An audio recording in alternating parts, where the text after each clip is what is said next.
We're near the end now.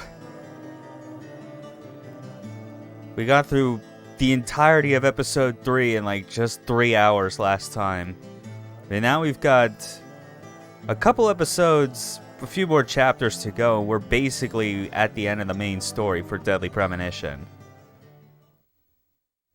Sure feels like a long road to get here, but that's only just because of the amount of breaks in between each time I stream, you know? Alright, give us the recap. Previously during the investigation. Okay then, Zach. Let's pay Harry another visit and get to the bottom of all this. And that one. And that one too. All red seeds. Welcome, York. The killings 50 years ago. There is something about it that you won't find written in those files. The people were attacking and killing each other, rampaging as though insane. Quite a story. York, I told you. That's nothing more than local folklore. What does that all mean? It's called The Legend of the New Raincoat Killer. York, we found Thomas. Zach. Okay, so it's not bonus footage. It's still part of the main feature. Perpetrator is exactly who I thought it was. Yeah, you're not late this time, Arian. Welcome. Dad? Oh, I'm doing well. Come on, boy. It's a Wednesday. It's my day. It's like one of those days I don't have work, so that's always a good thing.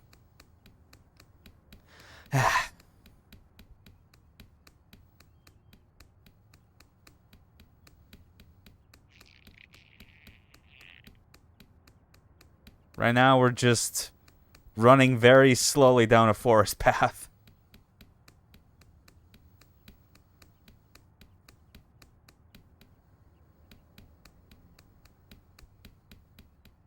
It's very exciting, I know.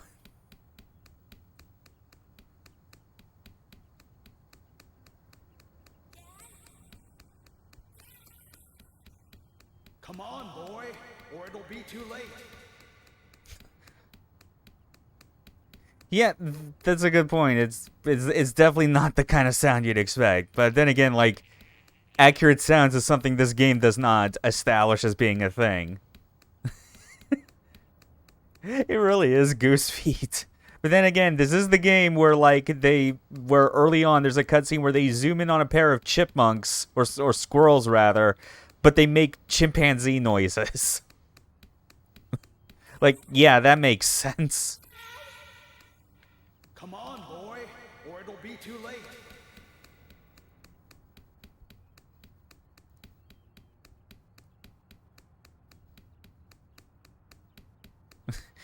It is why we love it. That's true. Then the story is legitimately good. Like, obviously, with all, like, the weirdo, idiosyncrasies and whatnot that it has, it's, like, still, like, a genuinely well-put-together murder mystery. With a crazy, slight supernatural bent to it. God, I'm already forgetting just how long, like, this entire section ends up being.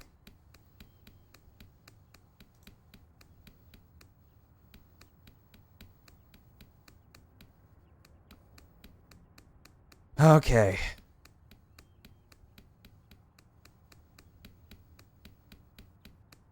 Oh, finally, something that we can pick up. Another trading card.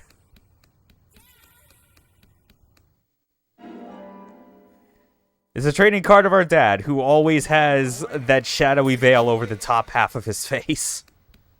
That never changes, no matter what.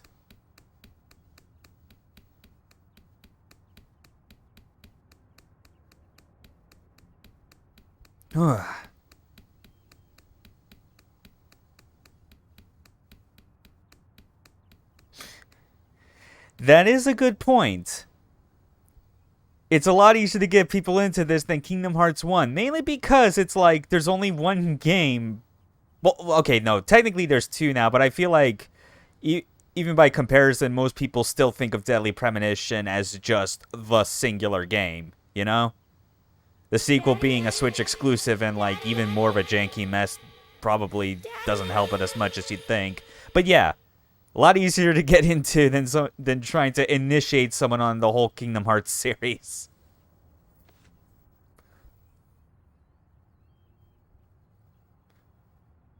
And even then, if I were to, like, try and...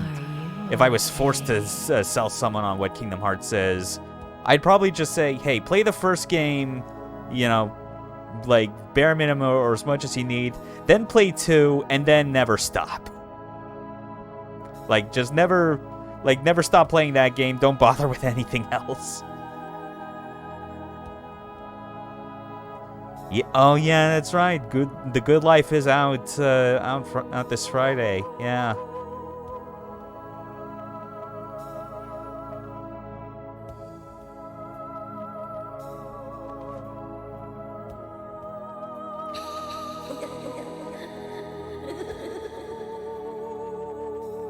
Okay. Well, that was a very enlightening dream sequence.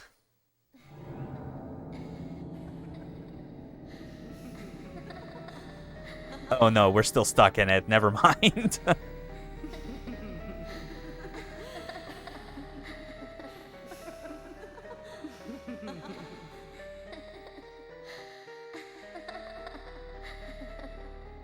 You are waiting here for someone, aren't you?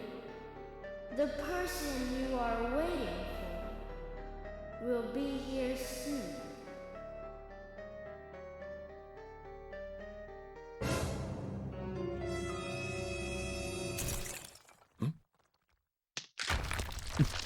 A timeline where Deadly Premonition became like a super big franchise.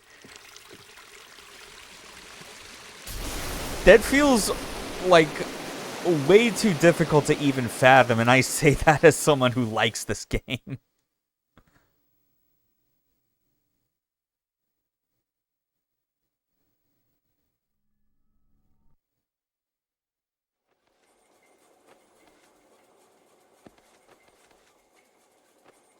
We come toward the climax. As the angels said, I was soon fated to meet him. What do you think of those dreams, Zack? So I do care for Emily. What about you? We should take this opportunity and talk about this a bit.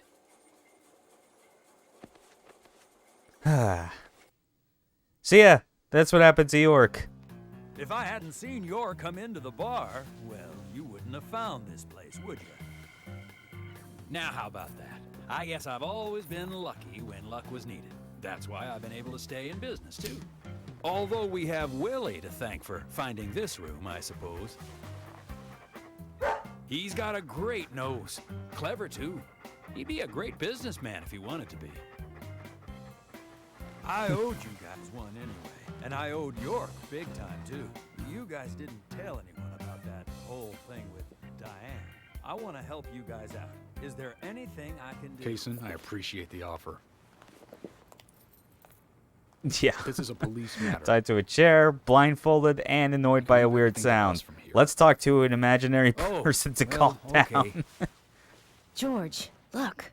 It says a lot about your mental, like, stability or lack thereof if you're having to discuss with your alternate personality about like the person that you both have like a mutual love interest in. This town will be deserted if this keeps up.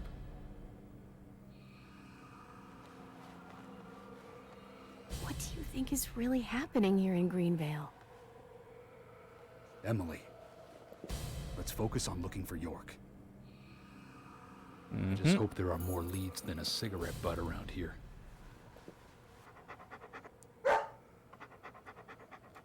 Zack never talks back though, does he? Wait and see. I mean, like, the most I can say right now as far as like the plot here is obviously what I have gone through on stream already. What do you think, officers? Which I'm like assuming like maybe if you've been like at least like catching up on those VODs even if you're not around for it live. Sounds good, Kason. We need all the help we can get. Come on, George. Let's let them help us. but they are civilians. Do you have a better plan? As we speak, York might be...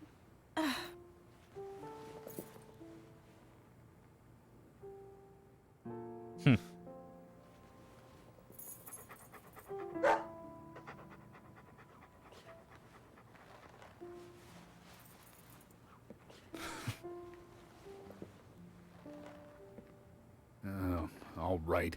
Let's have them help. Thank you, George. But one thing, with York missing in action, I'm back in charge. And York would give me hell if something bad happened to you guys. So promise me, you'll call for backup at the first sign of danger. Yes, of course. I think we're missing something here. So I'm going to look around a bit longer. You go with Kaysen and follow York's trail. Thank you, George. We're counting on you, boy. Welcome to the force, Deputy Willie. Hell yeah, Willie is moving up in life. So yeah, this episode, or at least this chapter, is quite interesting because it's a full-on character switch.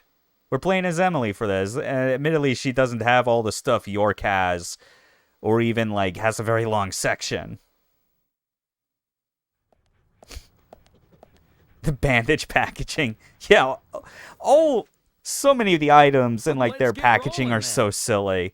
The thing I still fondly remember is like when you just like find a can of pickles and it is just like a like the most MS Paint logo like on it with like an image of a pickle, and then just in what looks like Comic Sans font it just says the pickles.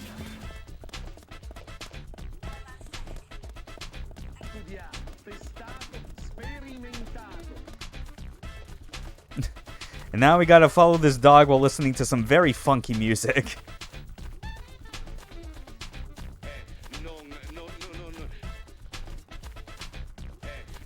Also, no pulse meter for Emily, so we can just keep sprinting as long as we need. God, I love this game's eclectic soundtrack. Yeah, I do tend to also like pick up on noticing like a lot of like the weird details in games. It's a very fun and entertaining thing to go for.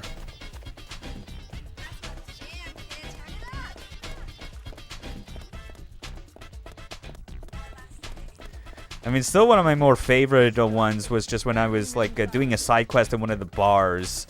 And like in the background, you could just see two NPCs at different tables, and they all had not just the same animation, but the same animation playing in sync of them like picking up like a beer bottle and then like drinking from it and then putting it back down and repeating.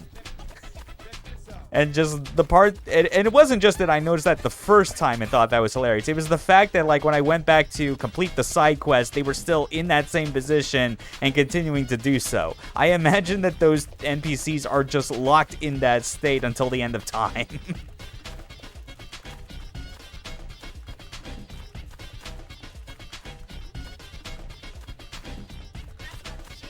Fun fact, I played a game called Akiba's Beat with friends with a friend I traveled to Tokyo with, and when we got lost in Akiba, remembering the game map actually got us to where we wanted to go.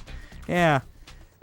You know, it's funny, like I never played Akiba's Beat, but I have played Akiba's Trip before, but like I obviously know that the conceit of that of those series of games is that they take place in Akihabara, so and the map layout accuracy is obviously a big part of that, so I can totally understand that. He hated being left alone and always followed me around. I could tell him anything, even things I couldn't tell my parents. He'd look into my eyes and listen intently to anything I had to say. It's like he sympathized, and he didn't make fun of me. He would just listen. When I was done talking, he'd put a paw on my thigh. My worries just faded away when he did that. Made me feel like I was just a fool for worrying so much. Dogs are great that way. Oh, yeah. Sometimes I think they got a lot more wisdom than us humans. Even if they are betrayed, well, they don't see it that way. Sure sounds foolish, but you know dogs, why they're always happy. I'm positive. A whole If cutscene man dedicated to perishes talking from the about face of the earth, like, dogs, why, they just why carry people on love dogs so regardless. much. They see everything, you know. From their dog houses, they look out and they see what humans do. Kason. Oh, look, Deputy Willie's calling for us. He's always like that. Let's get back to the chase.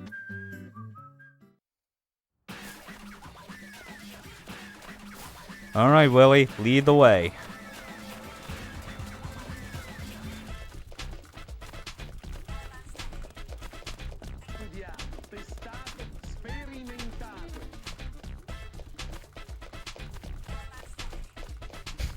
Back to the chase, back to the funk. Hell yeah.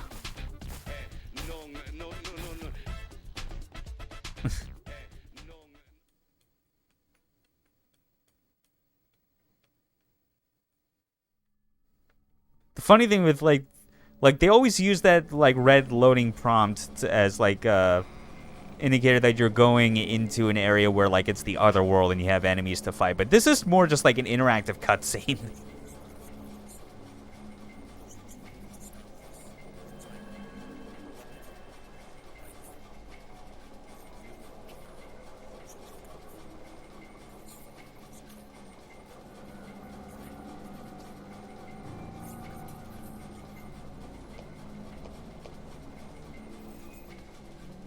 Why, thank you, York. You're so kind. Unlike him. If I had someone like you, things may not have come to this. York, have you ever been in love with someone? Thomas, a long time ago, I witnessed two people that I really cared about die. Both pretty much at the same time. And since then,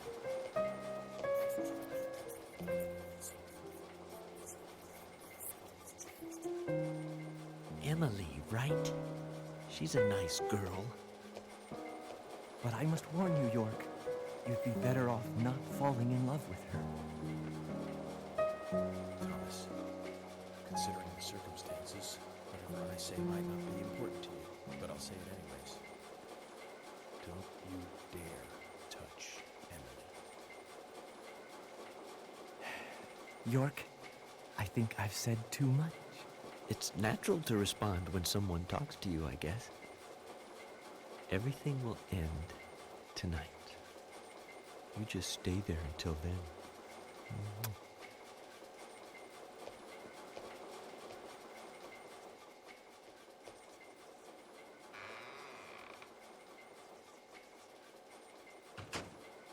Yeah, that happened.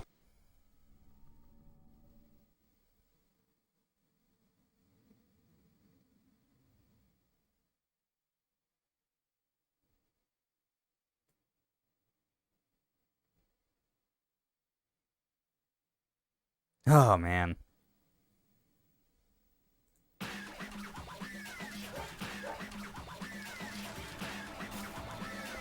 Okay.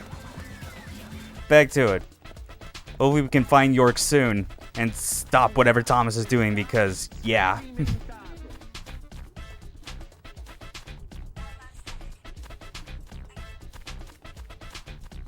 It's just like the... Just like, again, like it's just this whole like story and like the mystery that it has is so well done, especially because it's like they do a really good job of like when it comes to kind of revealing who like the real villains of the story are. It's like they do such a good job of like hiding like their actual motives from you in very subtle ways until it's actually revealed to you.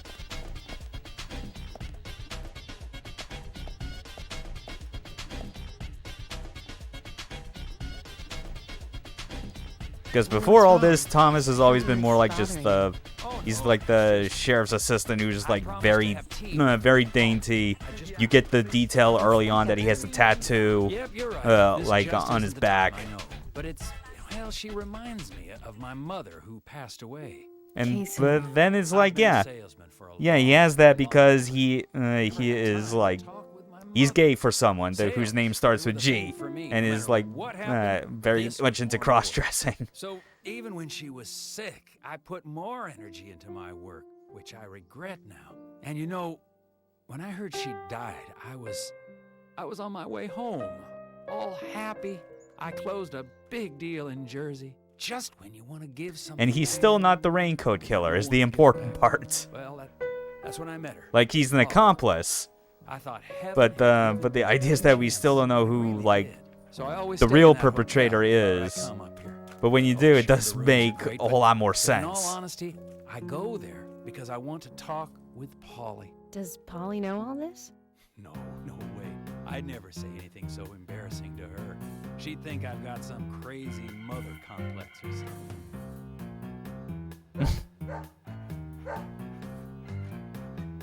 Right, let's get going. Deputy Willie disapproves of any chit-chat. I'll make it up to Polly some other time, I guess.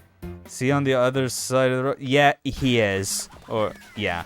Or at least he was during the cutscene, yeah. Because, like, these roads are that narrow. They don't have...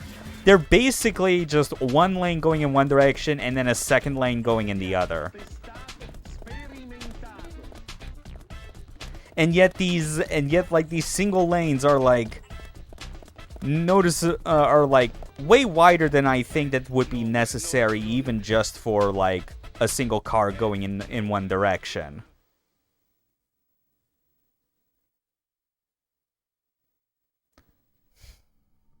Not that there'd be anyone driving in that ghost town. Yeah, I mean they're not driving right now, but like you do have plenty of cars going around when you're just exploring Greenvale normally.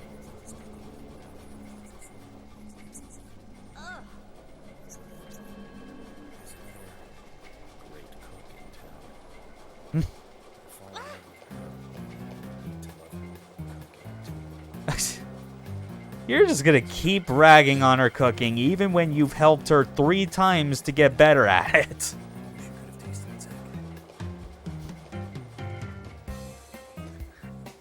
I'm pretty sure that's more like grounds for her, like, intentionally poisoning you for your shitty critiques.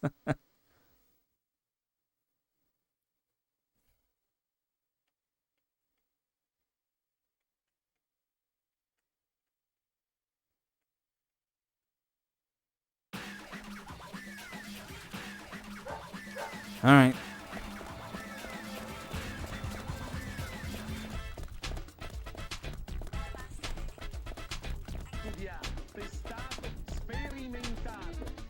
I will say though, even though I remember this being like a major part of the game, I've certainly forgotten like the minor details of mostly just how long like this follow sequence goes for.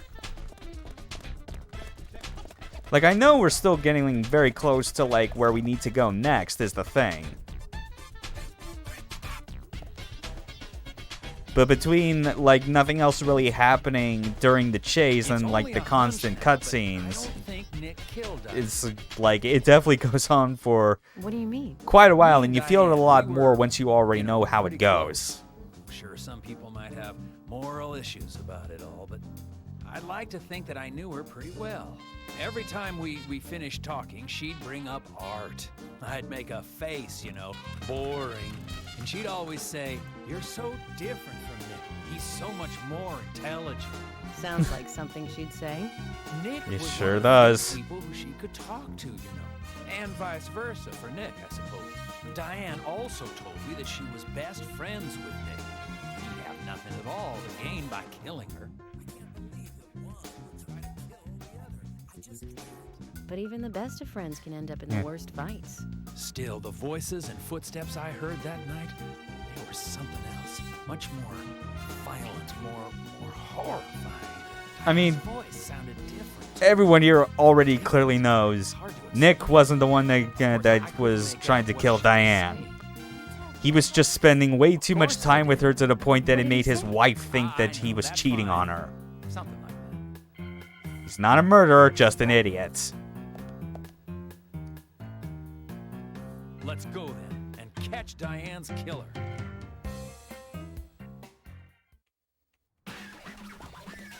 Okay. And off we go.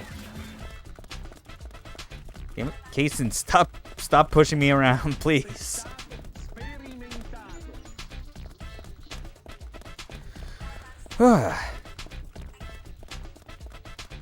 Still, I think like the actual thing I'm looking forward to most, getting near the end of the game, I think more isn't even just seeing the end of the main story again, just because I already know how that goes, and that's a real treat to show people who may not have like known beforehand what it actually entails. What I'm more interested in though is just like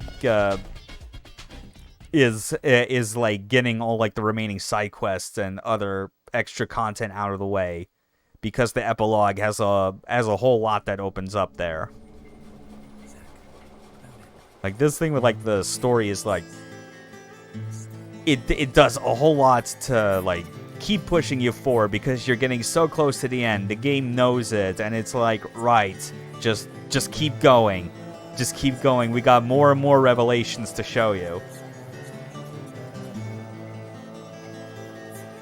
And I think like the kind of surprising part to me, especially when streaming it, is kind of having the realization that it's like that it's a lot harder for me to come up now with like more meaningful things to talk about during the story, at least for large stretches of it, because I just want to shut up and let the audio play. That's the thing. But I'm just kind of just letting having to get myself to just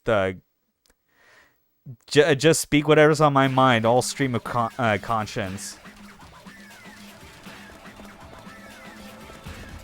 I mean, I kind of have to, considering that the gameplay in this section right now is just running from point A to B.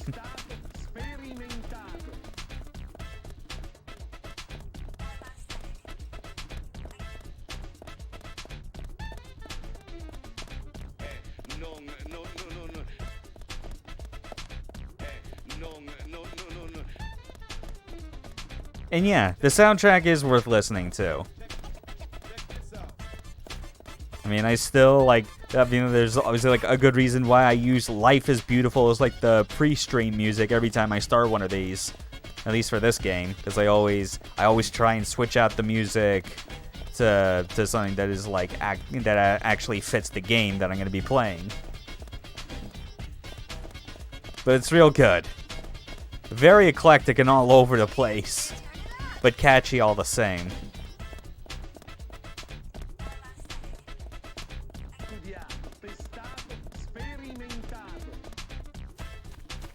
But yeah, now we just gotta make our way over to the community center. That's the ultimate goal.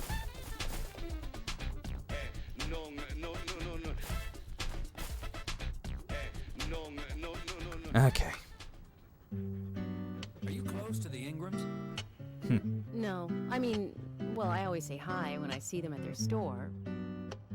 Don't you think they make a wonderful family? I guess so. Including Jim, I suppose they do. Indeed they do. The ideal family, I'd say. You know that I look after Isaac and Isaiah pretty often, right? They talk a lot when I take them out. Yesterday, Mama and Papa, and this morning, Grandpa, always about their family. Just listening to them makes me feel so happy. I don't have any brothers, you know. Maybe I'm a little jealous of those two. That's why when I come here, I always pay them a visit. Greenvale is really like a second home to me. I can tell. Deputy Willie's calling again. Yeah, I can only imagine why that would be so. Especially with those saplings you carry around with like the red leaves, presumably growing out of red seeds. Care to explain that?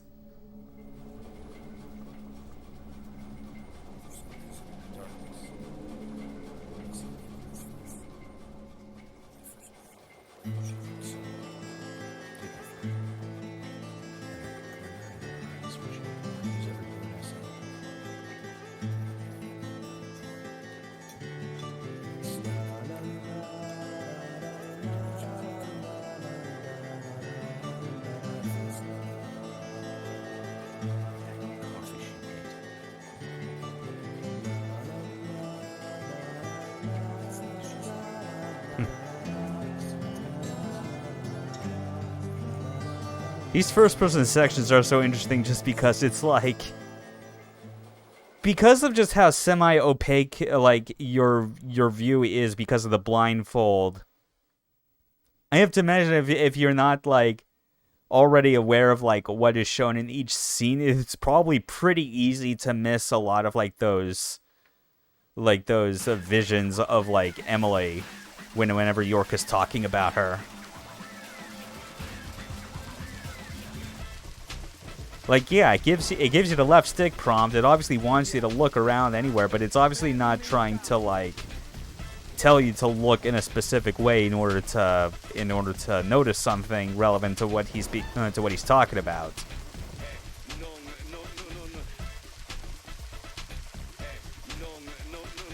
That said, though, whenever I think about those type of sections, like in games in general, I mean, the one I think that I enjoy the most is the one like halfway through Metal Gear Rising, like right before the monsoon fight. And it's not because of anything like important to the story or anything. No, it's just because it has that fun Easter egg where if you look to your right, you see like a cat walk up to like one of the Desperado soldiers, and he just kneels down and starts petting the cat. Like, even he's not paying attention to his boss's own little, like, tirade about survival of the fittest, and is like, no, I just want to pet the cat. Hey, where are you going? Deputy Willie, he's over here. Come on, hurry. Seriously? You could skip those, couldn't you? You can't, actually, that's the thing, but... Like there's a lot of stuff in Revengeance that you could skip, but it's like, I think just that one scene is like, because it's not like designated as like a pure cutscene or anything like that, you can't skip it with it being all in-engine. That, and it's also not like one of the real-time like codec calls, which you could also like mash through by just hitting the Y button or triangle, I guess, if you're playing on PlayStation. Plus, that kind of section that I was describing in Metal Gear Rising, that's like the only time that sort of thing happens. So even in the context of like, that game and like doing replays, I generally don't mind it as much because it's like I'm able to skip everything else, and that's short enough. But yeah, it is the sort of thing where it is like, I also felt the same with DMC5. It was very traditional on that front, with like the clear divide between gameplay and cutscenes, and I very much like that. More games really do need that, but it's kind of unfortunate just how like deeply woven into the rest of the game and its code those kind of bits are programmed. Like, I have to imagine that's like a key reason for why stuff like being able to like play games as like through games with like other playable characters just doesn't really happen. You know, because especially in DMC's case, when you think about how it is stuff with like Devil May Cry 5 and like its multiple characters, like we all would have liked it if you could have just played through all 20 missions with like just one character, instead of having to play as specific characters for specific missions. But we kind of know that would probably be a whole lot more like programming work on their end to kind of make it work that way. They were really only able to justify it for Virgil and Special Edition because it's Virgil. Stop right there.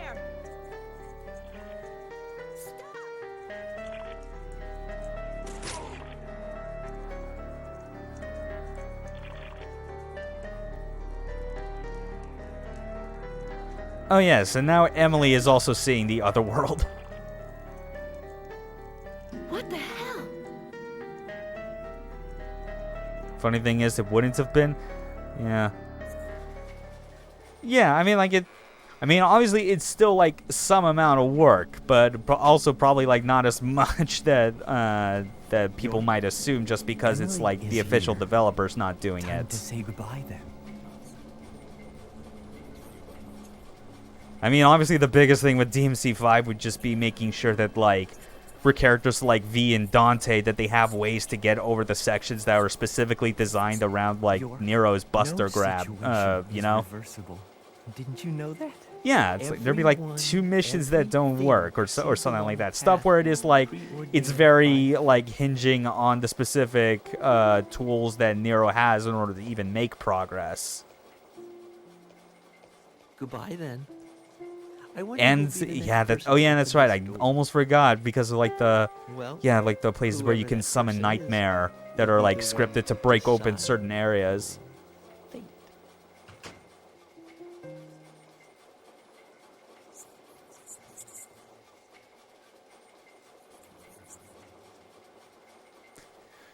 Oh well.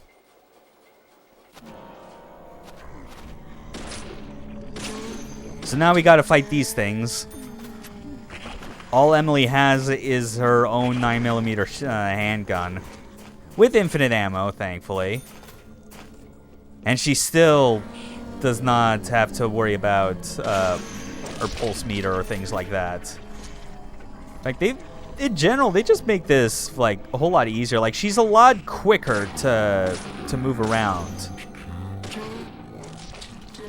You know, like that movement speed wasn't just for the sake of getting through the overworld fast enough. It's more like, no, it's like, that's also the same when she's in combat.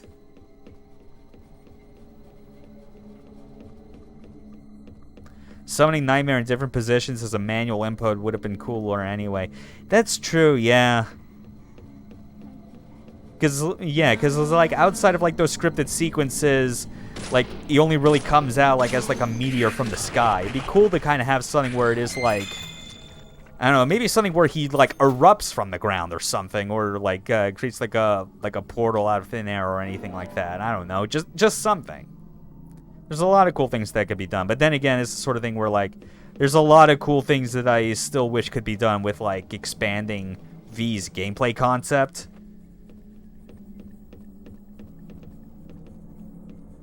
Because I'm obviously, like, at least these days, I'm not the kind of person that is, like, who goes, like, the solution to, like, a gameplay element or system that didn't work is to just remove it. It's like, no, like, I don't want the solution for V to be just get rid of him and only stick to, like the characters that already exist.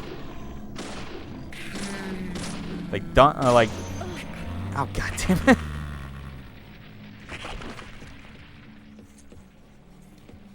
Would like a game centered around V or his playstyle. I mean, for me at this point, I think I would prefer, like, just having, like, the playstyle live on in, like, another character.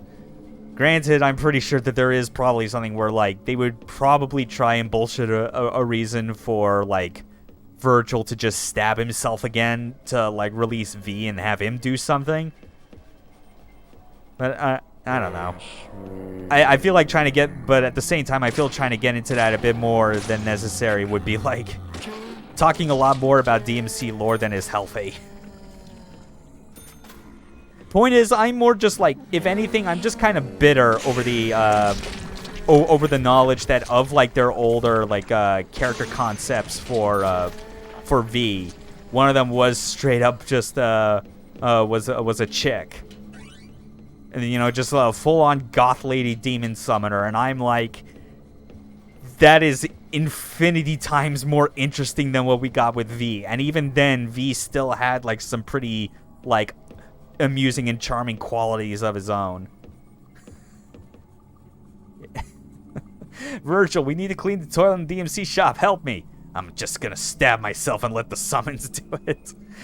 That's funny. Cause like, for me, like, the joke I kind of go with is, like, I think what I would find most humorous with the use of that is just the idea that Virgil would stab himself to release V anytime he has to, like, he's being dragged into any sort of, like, thing that has nothing to do with him just continuing to gain power and be, like, stronger than Dante. Like actual adult responsibilities. If he feels he has to get forced into it, he'll just take Yamato, shove it through himself, and then just, like, let V do all the work before they fuse back together.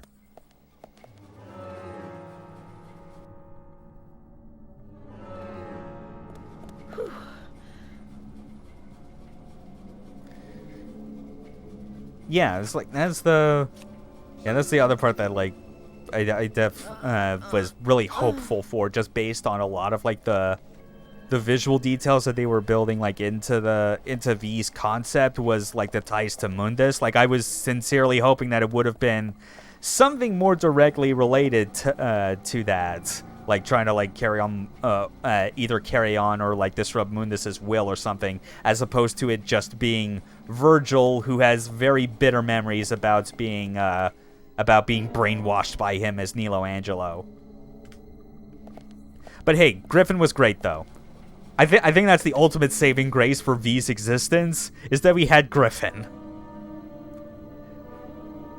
God bless that fucking demon chicken.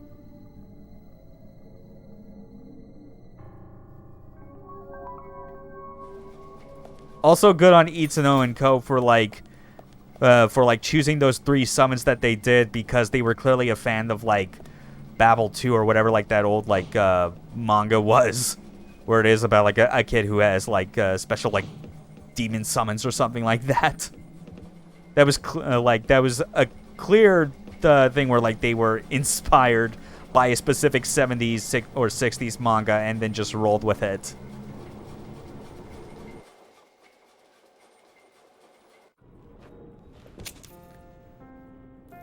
Yeah. I mean, that was like the big thing I really hoped would happen, was like with like the idea of the summon concept, that V would like get different summons that you could then swap out for like your short range, your long range, and your like summon and your big double trigger summon, you know? Thomas, you've got nowhere to run now. Just surrender yourself. Emily, I've been waiting for you. Where's York? Is he okay? He's quite the handsome one, isn't he? I like. Also, unrelated to like the DMC talk, He likes. this is a really cool like section of the game, if only because of just how really striking the lighting is, with all the light coming in through like the clock face backlighting Thomas here. Yes, he is handsome. Like it's one of those few moments where it shows like, despite the PS2 quality graphics, they really did like have some great moments in Lovely. like like the lighting, the cinematography. It's like they found the right kind of places in this game to have it look very striking, even though you are looking at a game with graphics that are considerably worse than like what it was releasing next to at the time. You know, this was a game from 2010. Please don't make me shoot you. You're a silly, sad little woman. We're heading for devastation. All of us. And no one can stop it. Oh my god, the sparkling tears. Oh, Thomas. You're sick. But there's still time. We can get you help. I'll help you. You're too kind, Emily. As kind as a goddess. That's why he likes you. This town is soiled, and only you are shining in it.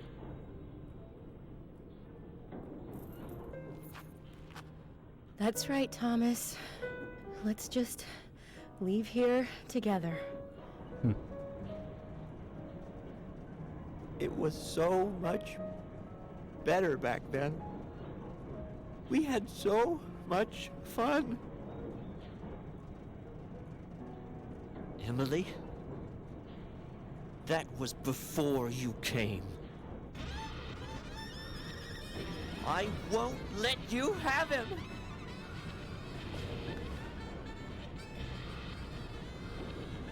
You filthy pig! And here we go, first boss fight of the game, like so late in already.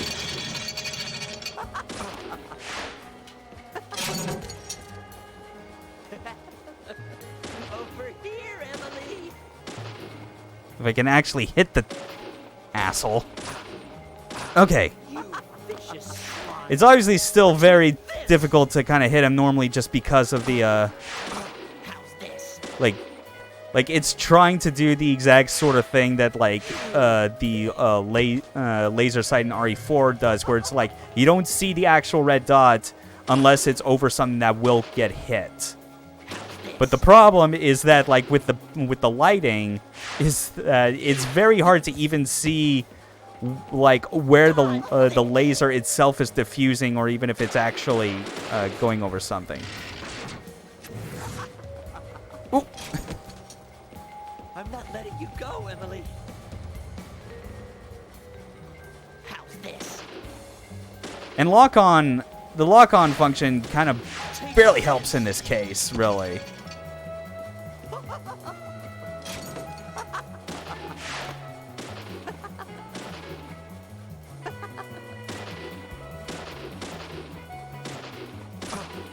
Okay.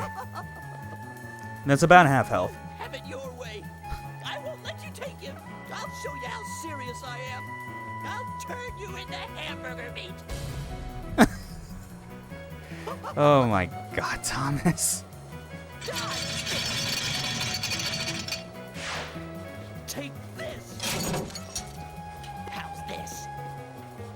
That said, though, even though this boss is obviously not that great, boy, is the finale to it quite special. Yep.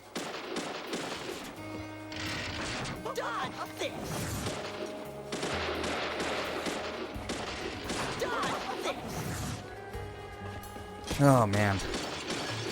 Somehow, though, I haven't gotten hit.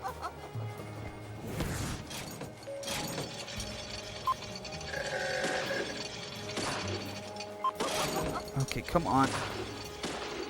Eat this. You're gonna die, Emily.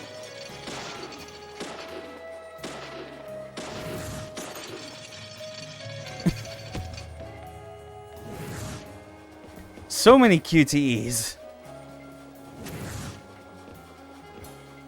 You're gonna die, Emily. Oh my God. He's almost dead, though. Almost got this. Emily! It is cool, yeah. Obviously, it's the sort of thing where it plays as well as you expect based on this game's reputation. But this cutscene is quite the send-off to the whole fight. Don't make me shoot again. Surrender and turn yourself in. Emily.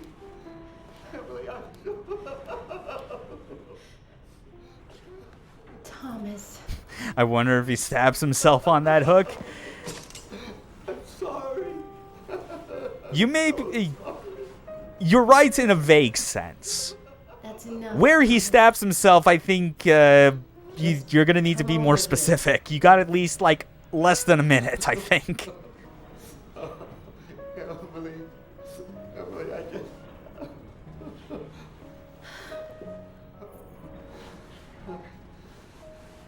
I hate you so much. Die, you skanky swine. Yo, Willie coming in with the assist. Mutt, get away. Get away from me. Get off.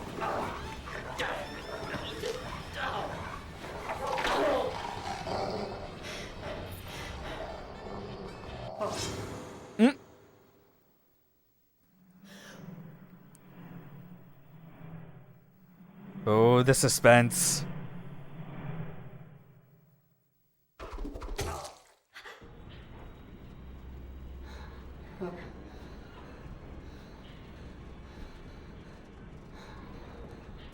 Note, again, like, yeah, a knife got stabbed, but that's not what does him in. It's this. Thomas!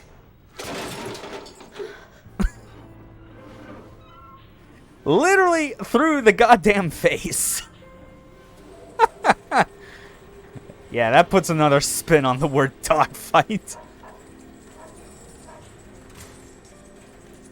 Oh, is that Thomas hanging there? Yeah, it is. God, It's quite a sight. he looks like a strung-up turkey. Kaysen, it's not even been a minute. Oh, man.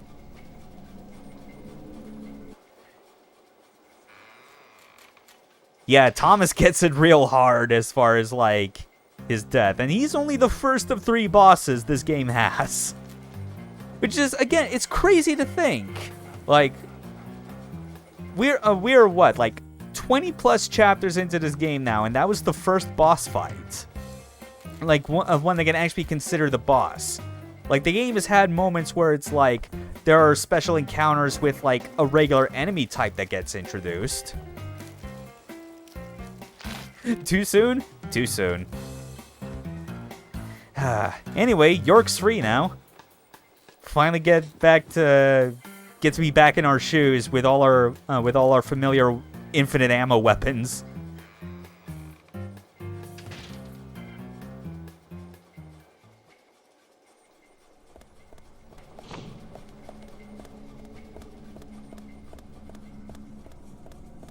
So yeah, where things are right now, like, we've already gotten 3 people killed by, like, this new raincoat killer.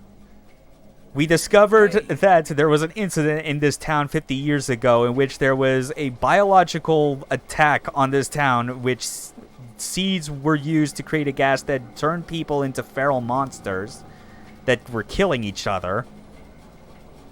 And there's, like, an urban legend surrounding seeds that was apparently documented by Thomas in a set of police records that is apparently matches the MO of what the Raincoat Killer has been doing here. We took out Thomas himself, but we still got to find, like, the real suspect. I shot him. He tried to kill me. Thomas. I suppose that this is the fate you talked about. York should have the option to wear Thomas's outfit now. That'd be nice. I had to shoot Thomas. Thomas's actions may have surprised you. Like, Understand that. admittedly, though, I can see why they kind of stuck with just suits, because I feel like it was a lot easier for them to just make recolors of that. Thomas was not responsible for the murders? What? That makes no sense. Emily, are you out of your mind? Thomas was certainly neck deep in this. But he didn't kill the girls. Yeah. He has concrete alibis for all 3 murders. That is true. He also doesn't have the reverse peace symbol on his back. These are basic facts that for sure you haven't forgotten. Then who? I need you to be strong, Emily. Who else could we think of that was most likely the killer? The only one with free access to the department files and doesn't have an alibi at the time of the killings. Love G himself. George? George is the killer? I mean, if you can think of any other people in this town whose name starts with G. I wasn't sure to start with, but... Does his beard get more full? I think this is as full as it gets. But it honestly, like, it still looks better like this than he does clean shaven. Oh, right. He doesn't have a tattoo on his back, but there is a pattern there. What do you mean? Emily, I'm not saying that the pattern was the tattoo. Remember what Harry said. There isn't a single thing that can maintain its shape for eternity. And George's back is a perfect example. Hey, you two. Could you explain this so I can understand what's going on? Oh, wow. Emily here. I've rescued Agent York from the clock tower. Getting all like, hey, can I get in on this, please? I was forced to shoot him.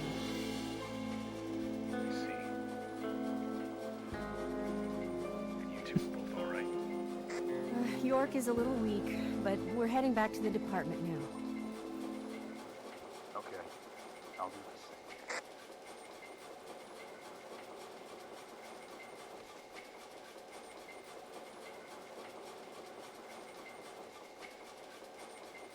For real, though, at this point, now that York is back, they really should be doing a lot more to actually keep Kaysen at arm's length as far as, like, any further information about this case. What we are about to do is going to be tough to deal with. Are you willing to go through with this? York, I'm deputy sheriff.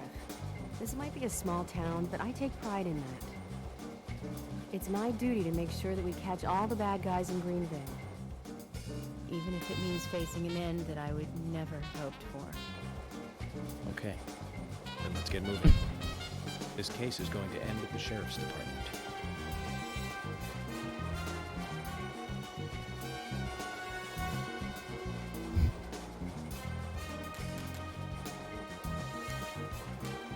This is madness. Will, come on, let's go with it. Chickening out now would be like leaving after eating the appetizers. Yes, please, arrest the zombies and put them through the court system.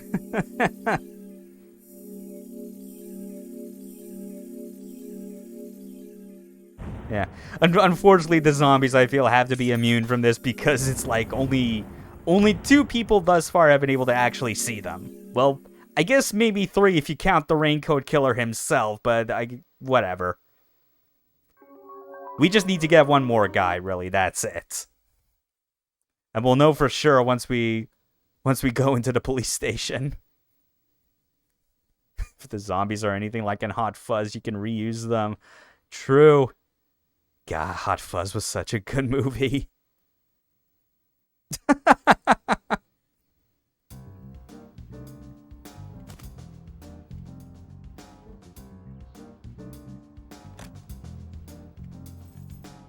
Emily, I'm going in from the front.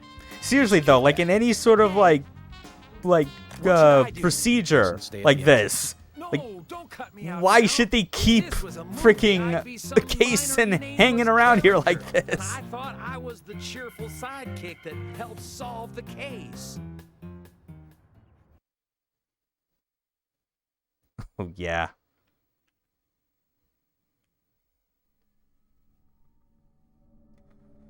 Ugh. Man, Hot Fuzz, Shaun of the Dead. Those are films that definitely deserve a rewatch. It's been too long.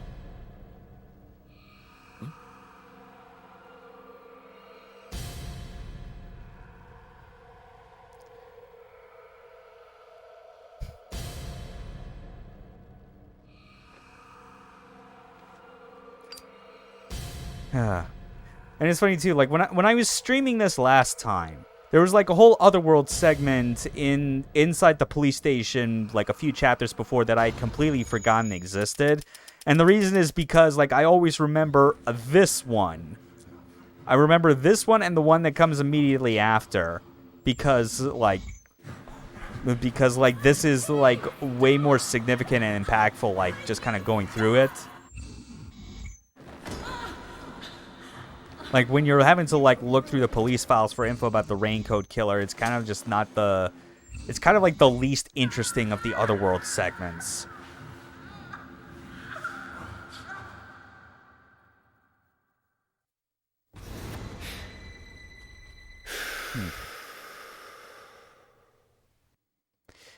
Also, considering what Emily went through going up the clock tower, I do feel like it's kind of like a warm welcoming.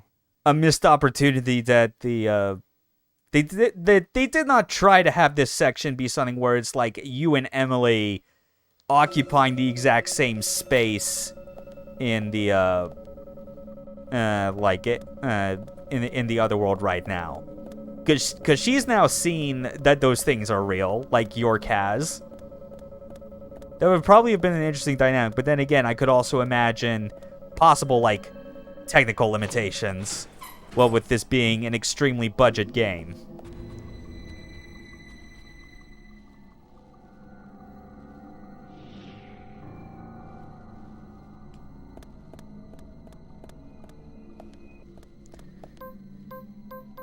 But it's good to be back with our familiar weapons, especially Grekotch. This is why Deadly Premonition is the best. Name any other survival horror game where you can just beast on the entirety of it with an electric guitar used as a blunt instrument. Was there any Silent Hill games after this came out? I want to say... Well, I'm trying to remember... Wait, hold on. I think Shattered Memories was 09? It was 09 or 010. God, I'm usually pretty good at getting, like... at keeping track of the years that certain games came out. Homecoming was definitely before this. I think the one Silent Hill game I can definitively say came after this was Downpour.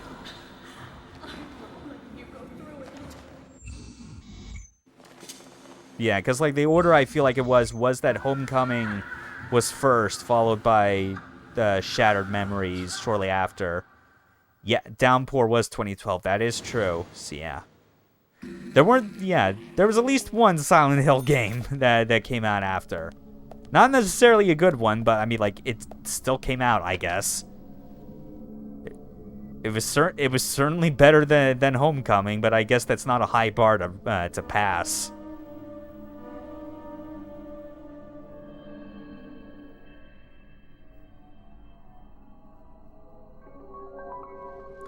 Yeah, like, I can see that.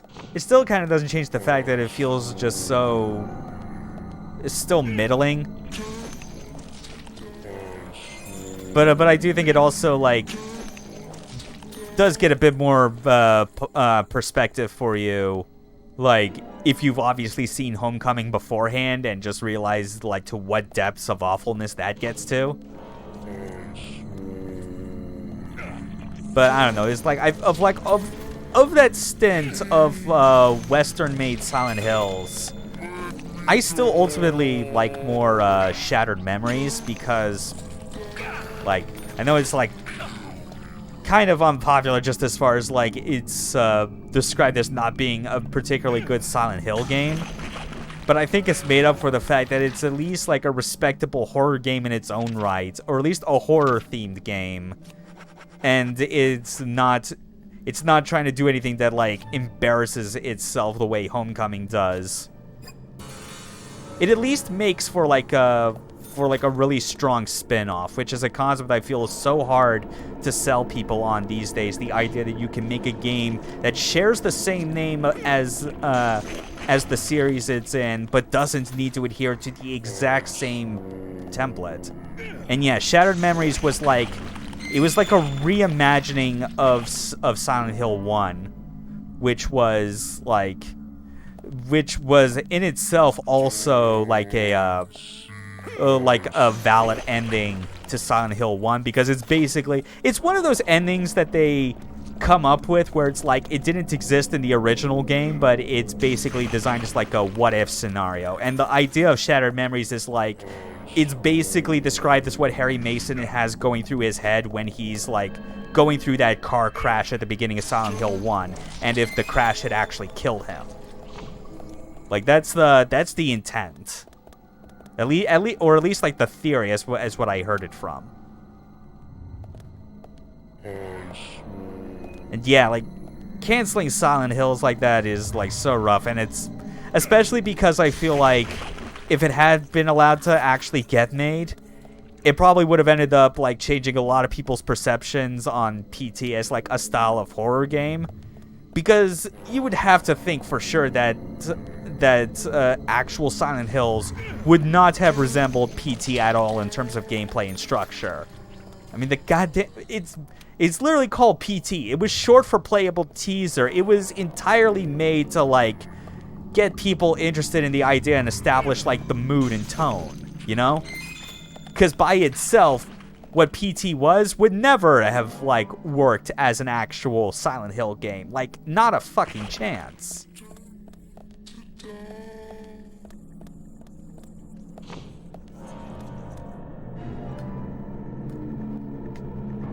But yeah, it would have been nice to actually have seen that.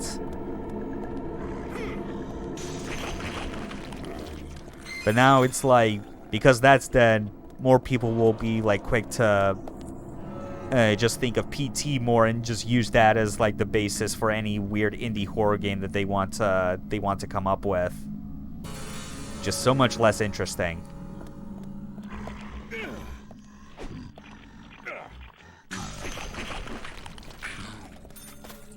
In general, though, we really do still need a lot more, like, classic-style survival horror games made, like, in the indie scene. Because I'd actually had talked about it a while ago, like, on one of these streams, but, like, it was, like, a Kickstarter game that I actually ended up, like, I was struggling to remember the name of, so I had to, like, go to, like, the Kickstarter website specifically to find it again.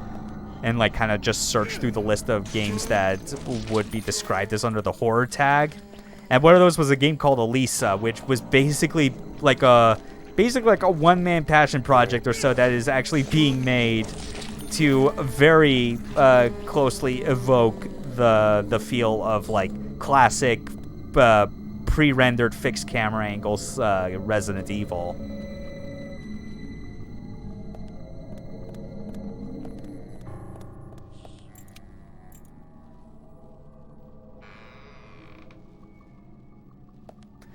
Bottle Episode, the game, wouldn't really work in a full-fledged title, but the horror ethos it could have been interesting, stretched over Silent Hill Adventure style. For sure, yeah. It gets back to, like, that was very much like the point they were trying to get at, where it was establishing, like, that specific tone and type of horror, you know? They could do that and merge it with something resembling more classic Silent Hill gameplay that people would like, you know, that sort of progression would have been really nice.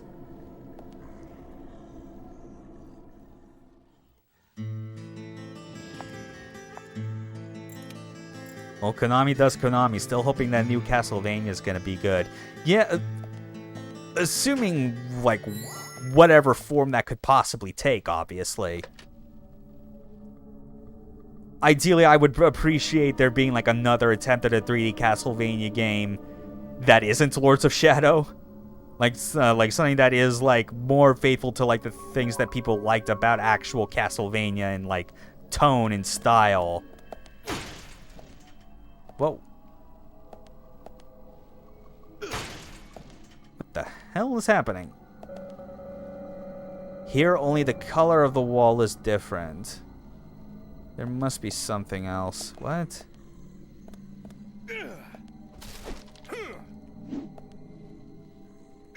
Castlevania Prime, get on it, retro. Oh, God. First-person whip action, sure. Okay.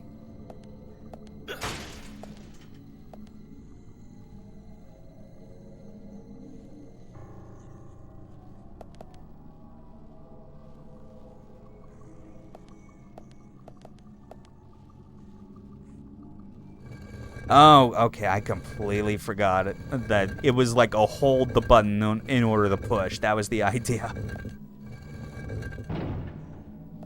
Yeah, I mean, the thing with Lords of Shadow that I feel is, like, very easy for people to not notice about it is that it wasn't even supposed to be a castle game initially. I think that's the part that, like, really cements it. Like, it was going by, like, a different project name and, like, style completely. It was going to be called Mask. And it's like, because of that, it makes it hard not to see a lot of the Castlevania-isms in there feeling like they were kind of shoddily thrown in there as, like, cheap fan service. Like just taking familiar Castlevania names and putting them on key characters just for the heck of it, without actually any, like, deeper thought behind it.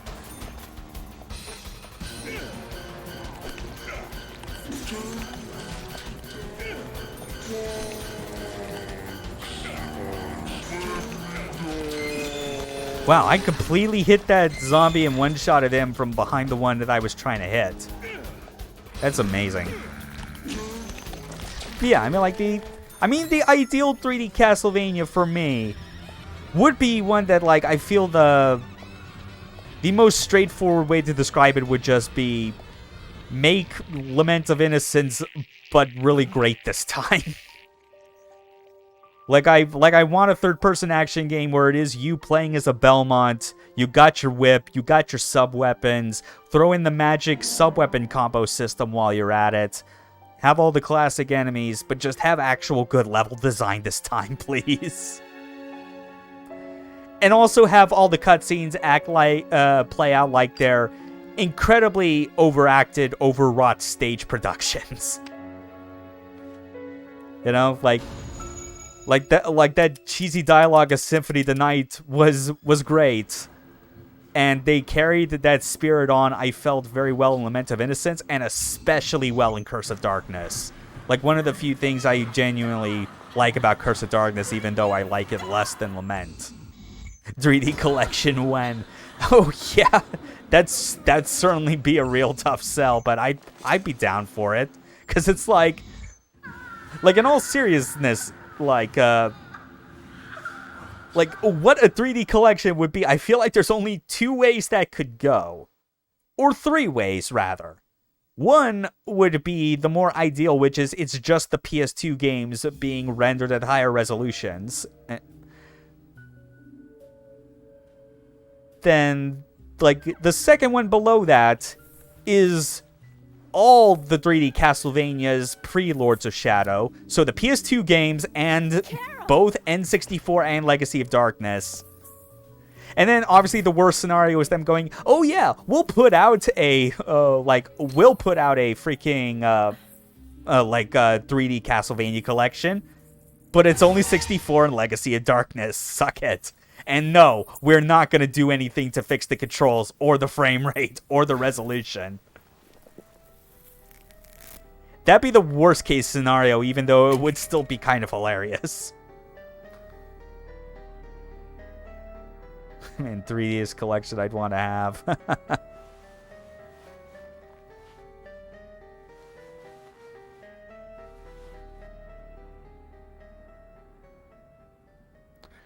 Oh, Carol. And thus, she was victim number 4. Carol! Although she was also an accomplice, if we're being completely honest. George did this to you. Are the advanced ports well made, or are those just emulated ROMs? I mean, I think the collection, all things together, are like, that's actually pretty well done.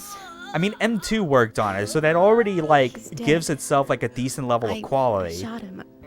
I had to.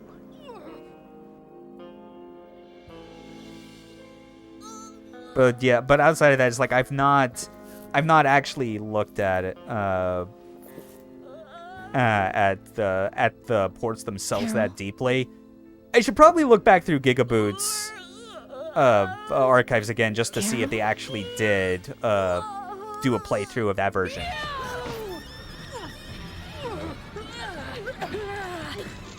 Oh no, force feeding seeds, no!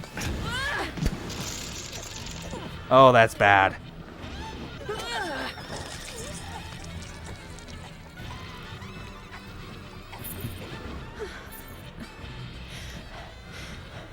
Kaysen!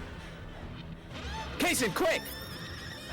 He's literally outside the police station. How is he gonna hear you? Oh my god. But yeah. Emily's in a not so good state right now.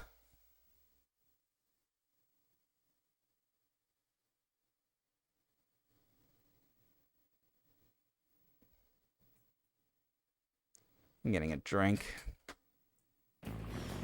Rush to the hospital. She needs a full stomach and liver cleansing. York, you need to come too. She needs... No, I have to take care of something here. But I can't take her alone. Please, Kaysen. Okay, I'll do it. Fast. But if something happens, don't blame me, okay? Just go! Okay. Alright, that's a good detail. At least they got Kaysen's truck back. It'd be very irresponsible if they were like, "Quick, Kaysen, drive Emily to the hospital in this police car we all came in."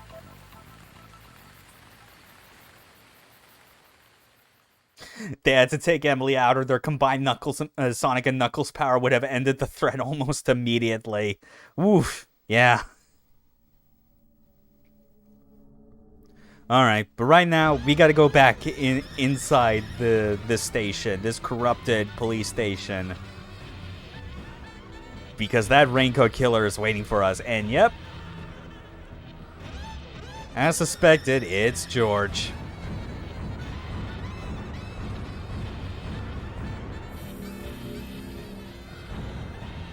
I mean, look at that shot. Look at me holding a freaking, like, like a freaking assault rifle. Like, what the hell? Like, I mean, like, I guess I would have that if I had, like, bought them from Panda Bear. But, like, why would you ever buy guns in this game that have limited ammo? It's telling that whenever someone says, gotta go back, I instantly think of Samurai Jack. Gotta go back to the past, Samurai Jack. Ugh, Samurai Jack's so good.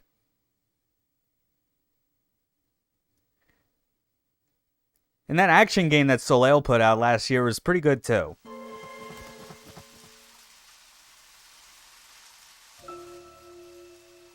Hell, that's definitely a game I still need to play on stream. You've got nowhere to run now.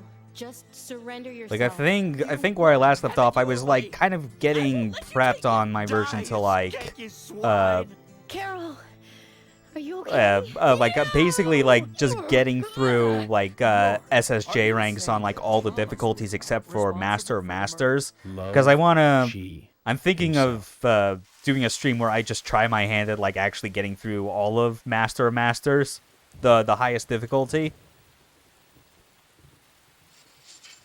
But obviously that would require quite a bit of practice to do, because I recall, I think last I tried that I got stuck on the fight with Scaramouche, which is like halfway through the game.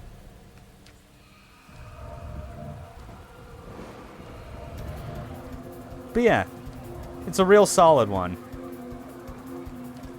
Soleil does good stuff, even if they are obviously like on a budget and just like doing things on other people's IPs. Looking forward to Wanted Dead, though. Looking forward to the spiritual successor to Devil's Third that the world desperately needs.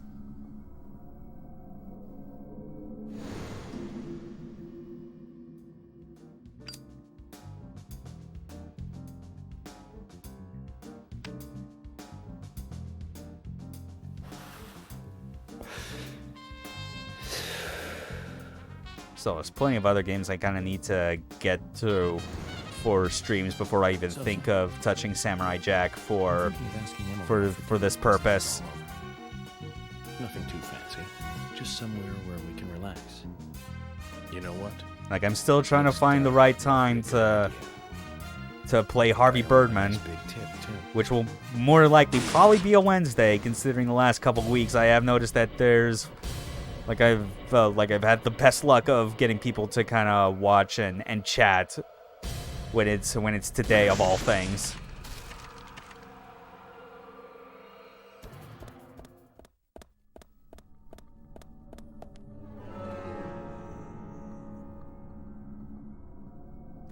Okay, so just looking at the route of where we're gonna need to go. Yeah, it's pretty much a straight shot.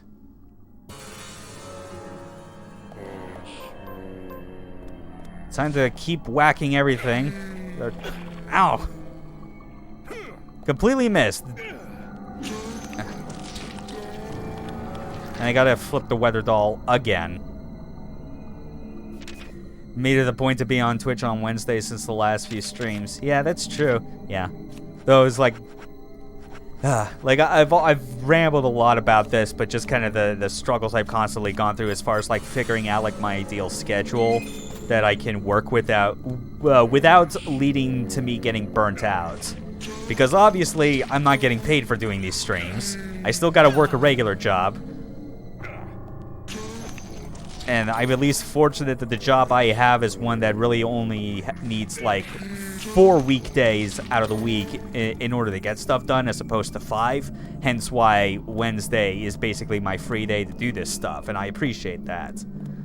By the same token, it's like, man, streaming earlier in the day for me, as opposed to in the evening, even if it's on a day that I have off, like, it's so much better for my stamina and, like, being able to justify sitting for a long-ass time in my seat and just playing through these games.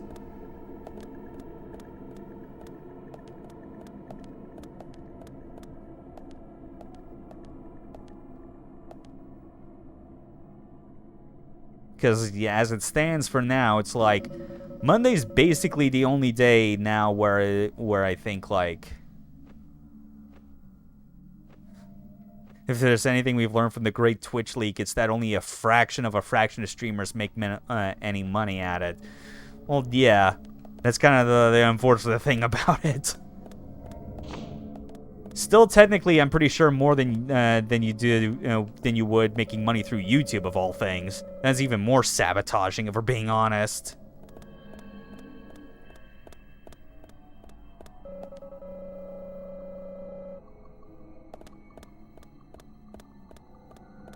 But even so, it's like, yeah, but just how my schedule is, I'm like,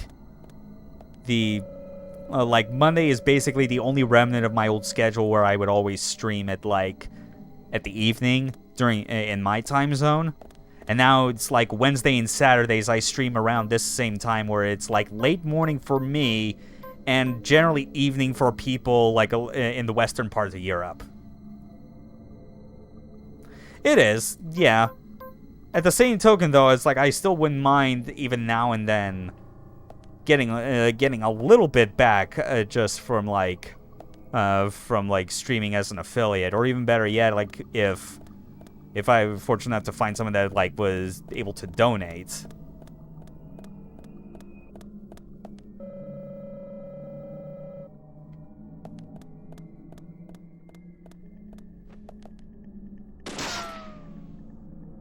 Yeah, just stream, I suppose.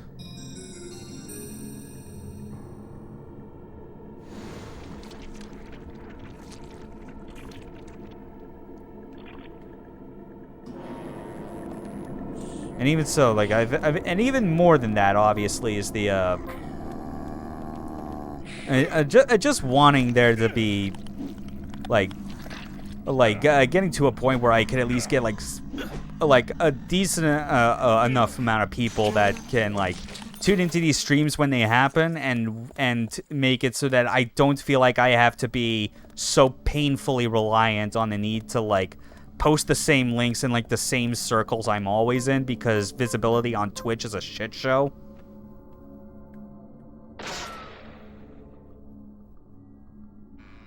My job was better paid, I'd actually donate, but alas I can't. Yeah. I mean, like, there's plenty of times that I would have liked to do the same for like several streamers that I follow, but similarly, I don't really have the money capacity to make that work.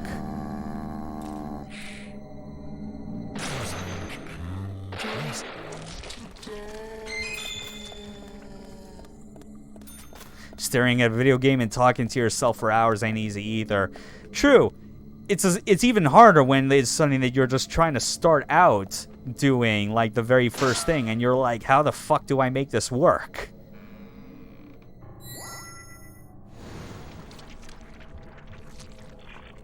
I mean, I think even then the bigger one for me is just being able to do that while also being able to maintain like a decent level of focus while still playing, you know?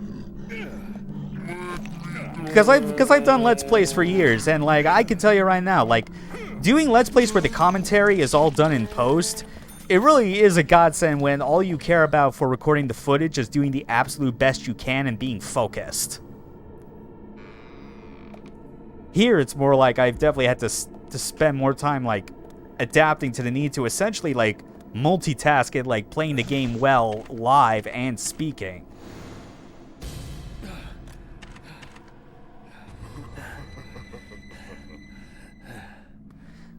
I still find, though, I think the part that, like, weirdly helped of all things was, like, when I started streaming this year, like, as a regular thing, I had like a friend on as like co-commentator when we were playing through the HD version of No More Heroes.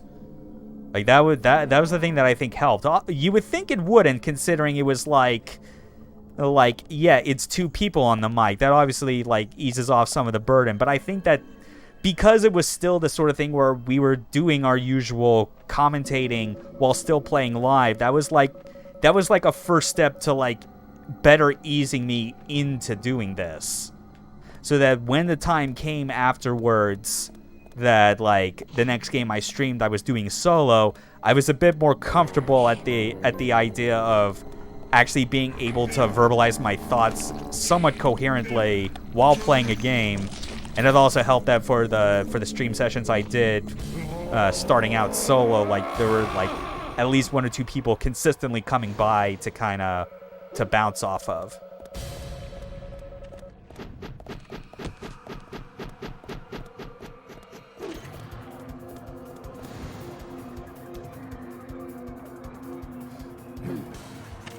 So this is a cool detail with, like, this raincoat killer interaction right now, is that all this time, anytime that he had showed up, we were always the ones having to run away from him. Now it's like we're the ones actually having to chase him because we know who he is. Tend to do better with commentary when I'm playing with friends as well. It really does help, you know? Because it's like, if there's ever moments where you don't have, like, people in the chat room to like, interact with and, like, drum up conversation that way, then then at least having someone you know on mic that you can more immediately respond to is just of a good option. Okay, I need a key, and it's gonna be in one of these.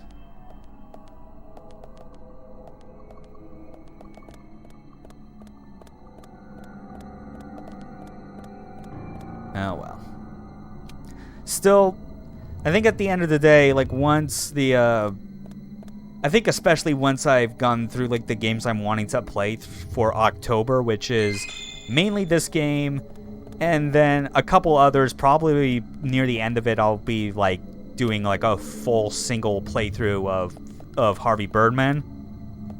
And I think after that, I'm gonna, like, try talking with people I know to try and better figure out, like, a way to get myself the push to affiliate. High skill action games in particular don't give streamers much spare breathing room for interacting with chat. Yeah, that's for sure. Hence why it's like, even though I really love those games, I don't play them nearly as much for the stream as you think I would.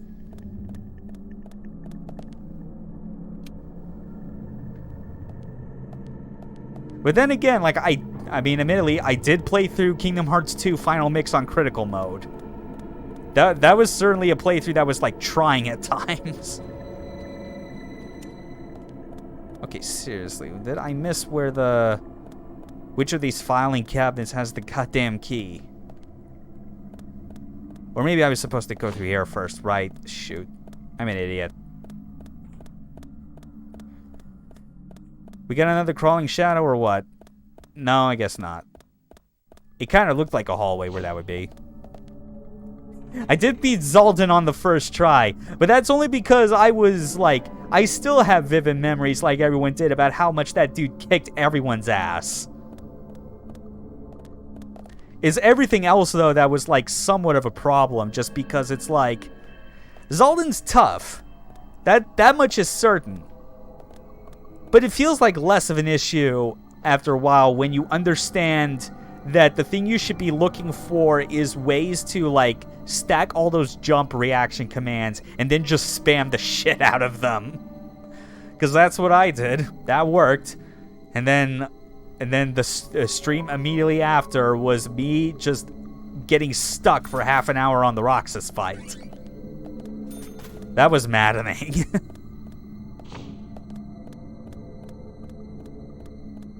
Okay, so that was just the dead end. It was like a save room. Yeah, it is the only viable strategy, of course.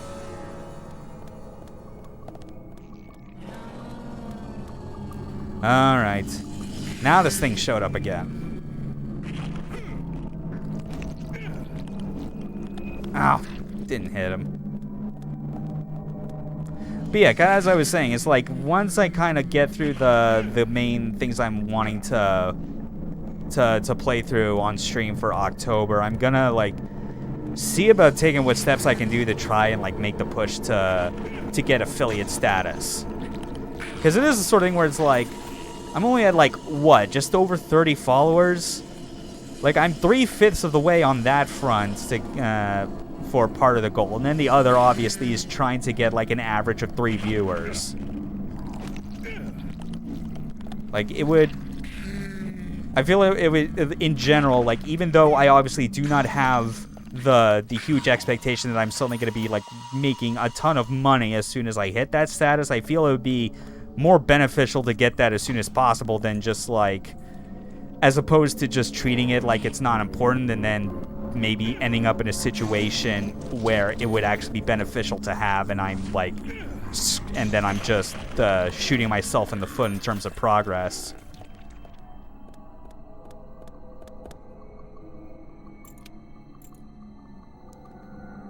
Yeah, it's like Roxas as a base boss is just, it is insane to think that was the sort of thing where like they thought to have that be a mandatory boss, yet like the knowledge that that the developers had about like the combat system they put together and boss AI just led them to make something that really does feel like almost out of place.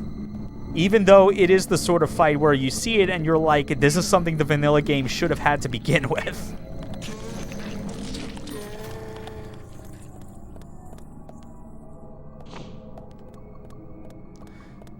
They have to tell you that the real Dark Souls starts there. The real final mix starts now, motherfuckers.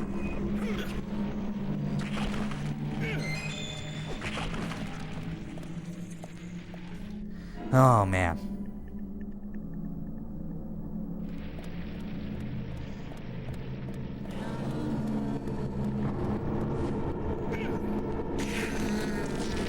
Oh. Again, I always keep running into moments where, during these sections where it's like, I forget that, like, either my flashlight has been, like, not been turned on, or I turned it off at some point and completely forgot.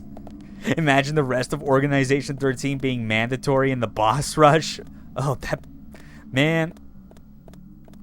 Yeah, with all the stuff that they have, like, in Final Mix, yeah, that would be madness. But at the same time, I kind of would not have minded that if they had designed it like that from the start.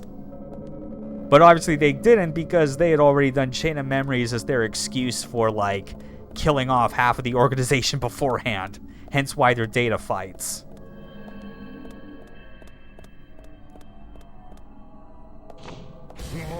Still, even then, thinking about, like, those data fights, I still like think about it every now and then, but I amaze myself at just realizing that even though I made no plans of doing so, I still somehow ended up managing to beat Marluxia when I just like briefly challenged him on. Okay, I think this was a dead end.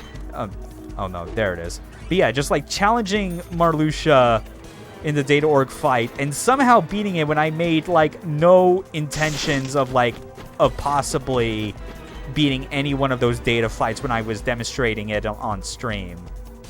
It just happened to work out that way, where I was obviously using a level 99 character and was thus able to withstand all the hits from him and not get killed by death.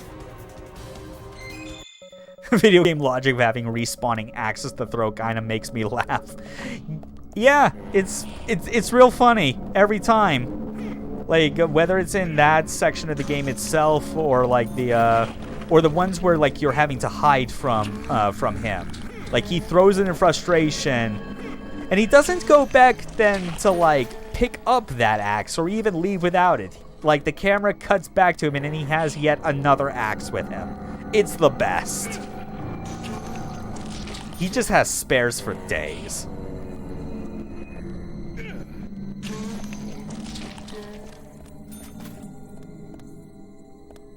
God bless this silly video game. I love it.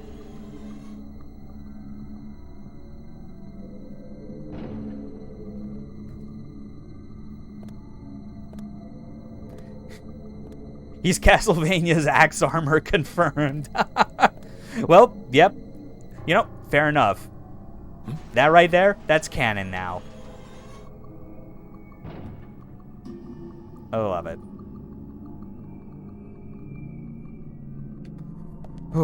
So...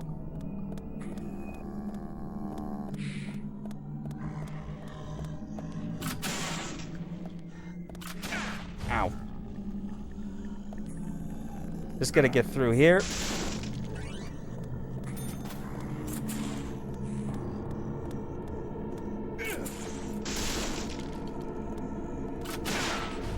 Ow, that's mean. Oh, I completely forgot about how much of a dick move that is. Just one of them ready to shoot as soon as you're turning around the corner to where there's an exploding barrel. What an asshole. I mean, yeah, I could shoot at them, but I don't feel like it. I'd like to get to the boss fight around the end of this if I could help it.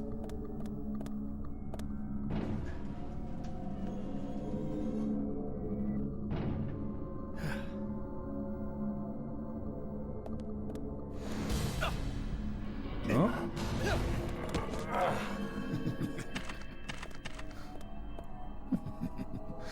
Everyone knows you need to get hearts from candles to craft your axes on the fly.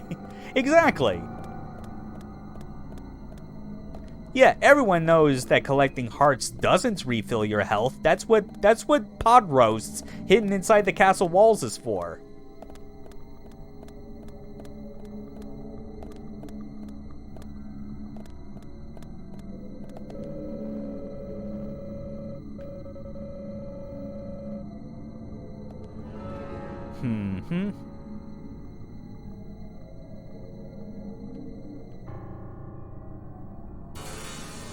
Now we know what Xehanort needs all those hearts for.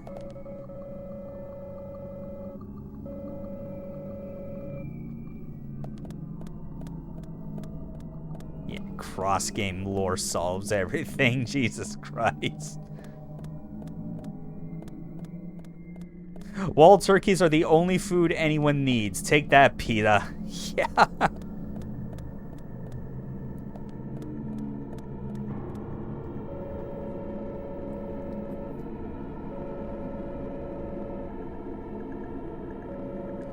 Okay, hold on.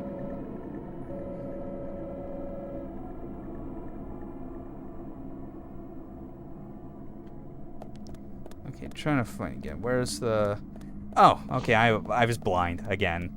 It's kind of always difficult to see things without darkness. But yeah, we just had to find the one cell that was not blocked by vines. But we're getting there.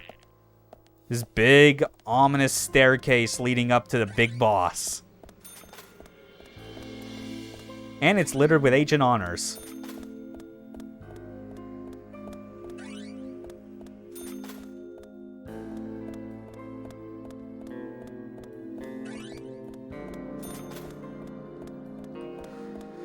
Whew.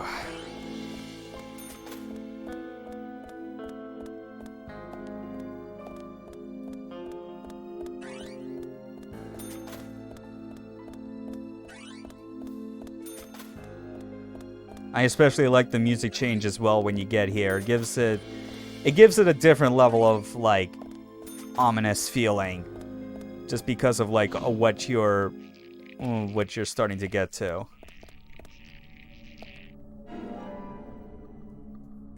Can't leave without a turkey sandwich. The most hideous looking turkey sandwich ever. One that clearly does not look look like it's healthy.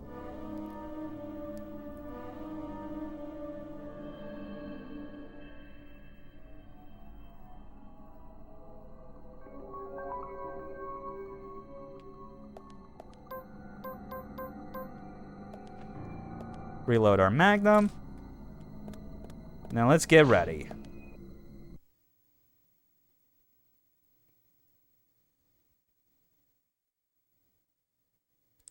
Here comes the big reveal. Actually, no, the semi-big reveal. There's still a big reveal even after this whole thing.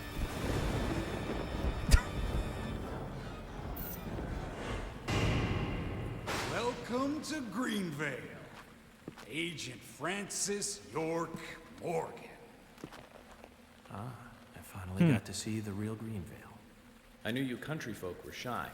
It was Travis touchdown the entire time. York. This is a wonderful and powerful town. Especially when it is raining. I always I get mean, depressed, just look at how, like, especially in this town. hard, like, punk rock attire, like, this dude's outfit is. Like, this is your killer. Do you know what they are? Who also happens to be, like, the most straight-laced fucking, like, small-town I don't sheriff. think they deserve to be called a treasure. An ordinary man like you could never appreciate their true value. But you'll agree with my selection on the second treasure anyway. I don't disagree with treasure number 2. Emily sparkles like a precious gem. This town changed since she came here. The goddess from the city gave us the fruit of knowledge and gave us sin. Oh, boy. When I first saw her, I realized I was such a fool.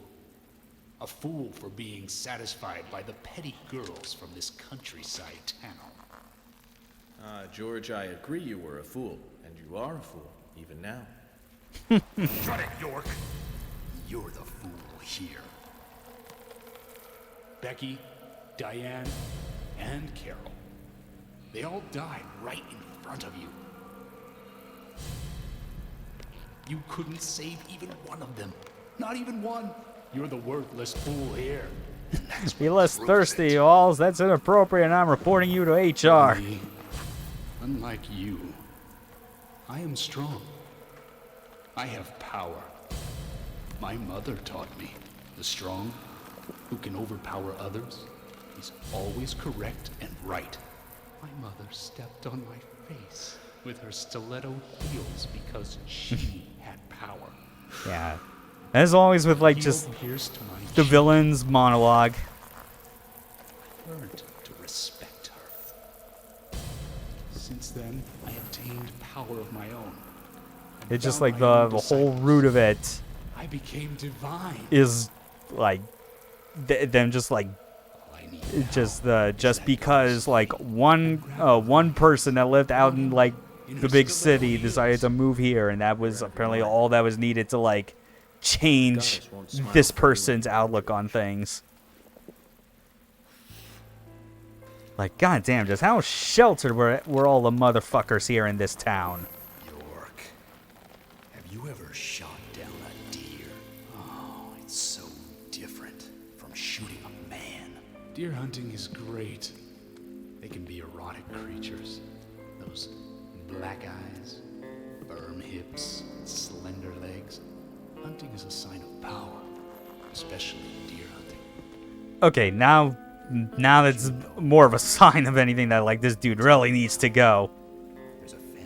Anytime you start talking with someone who hunts, who's like a hunter, and starts describing things in any way that is even slightly erotic, you know there was a problem, and you gotta get far, far away from them. Stomach out. I found the truth. The red seeds. Those seeds made those deer invincible. George, no Olympics for you. You'll fail the doping test. You'd be good food for wild animals, though. Shut your crap, York. I have these seeds because I chose them. They came to me, and that proves my divinity.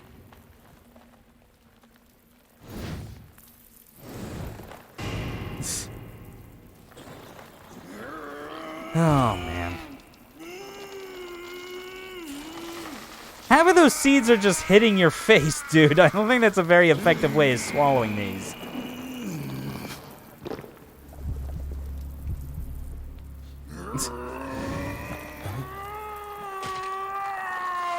Now this fight. Like, you might have thought Thomas was interesting, especially because it was like, that was just him as a normal dude. A normal dude in a dress, but still normal. My mother gave me. Now we just got George hulking the hell out. The red tree. You've got that all wrong, George. That's the mark of child abuse.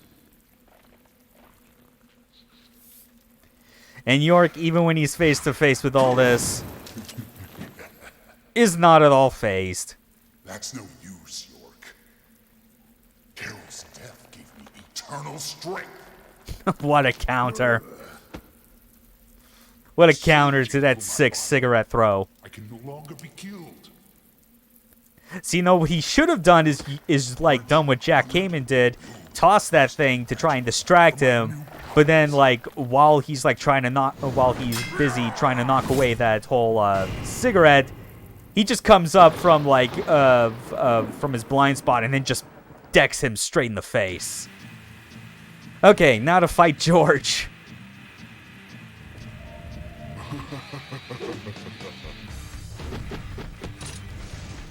Obviously, we got to get behind him. Oh, come on. If we can.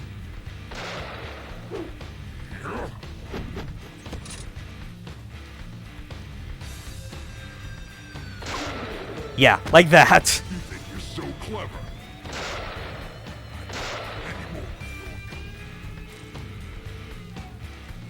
Indeed.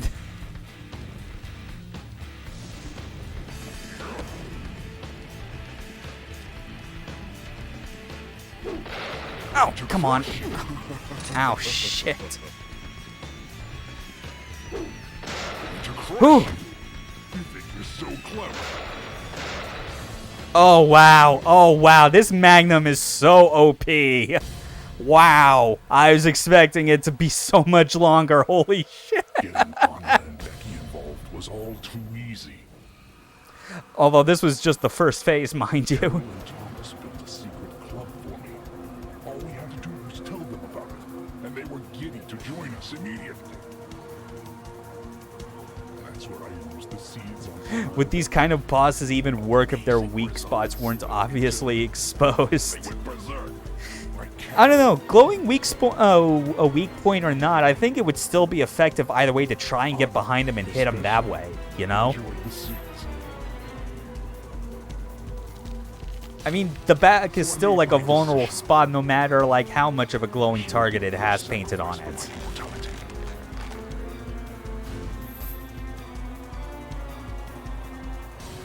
George, your poetic prose is a bit confusing.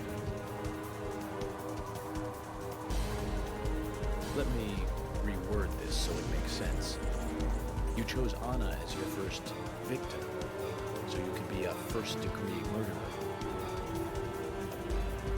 York is stone cold. Does not care about this dude's motives or perspectives. He's done enough analyzing like what he was thinking this whole time, and is like, right, now you need to be put down. Treated as a substitute for Emily? He knew that.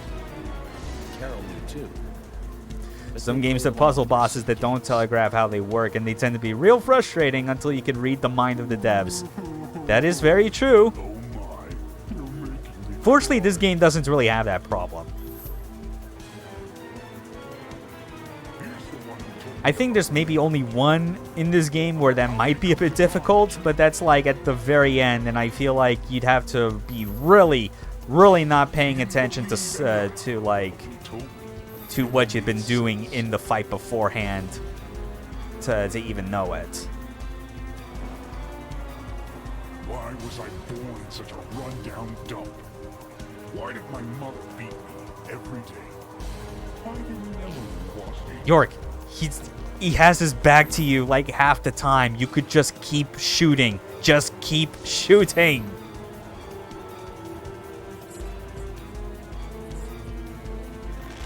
Ultimate power.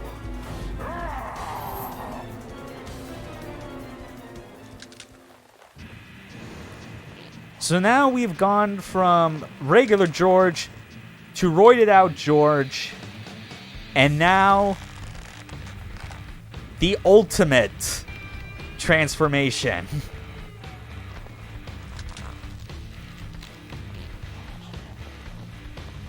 Wait for it.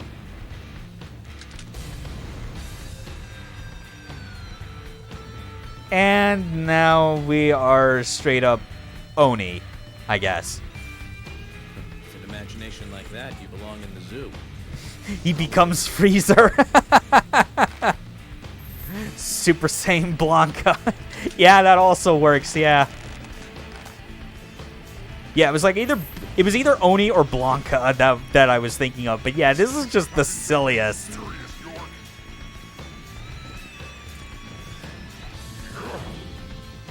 Oof.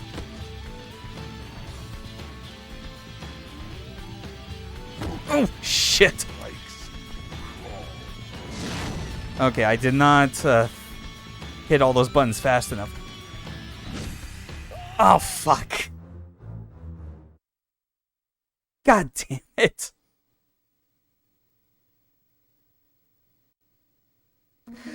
Well, I guess that's going in the record then. Fuck me. God damn it.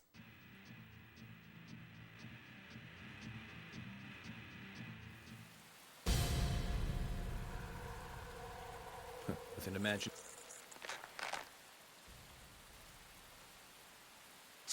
Time to get serious, York.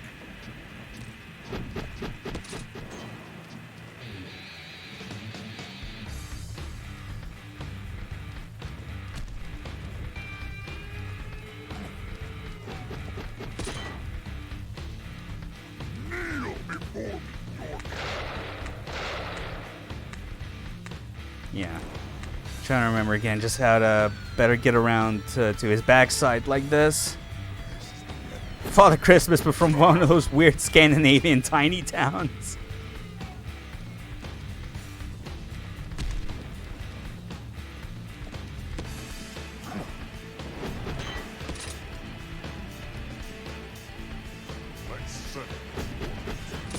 Oh my god. Want Deadly Premonition, the Christmas case. Oh man, that'd be perfect. You don't think you can beat me, York?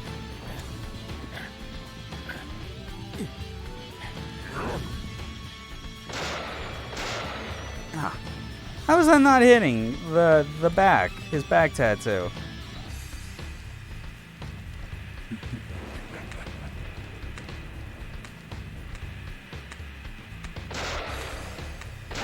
Oh, finally.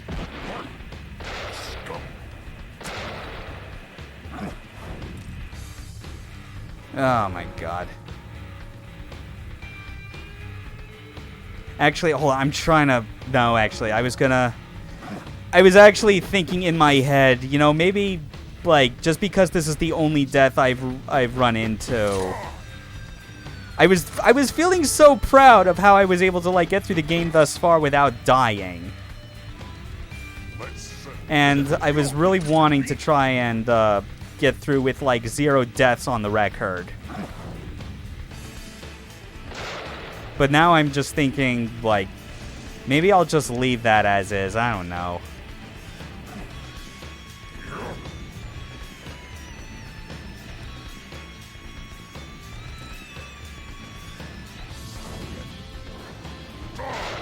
Okay. Oh, fuck this.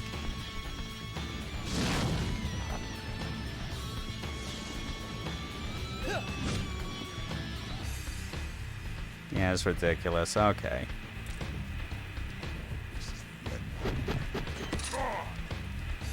Yeah, I just gotta bait him to do like a regular swing.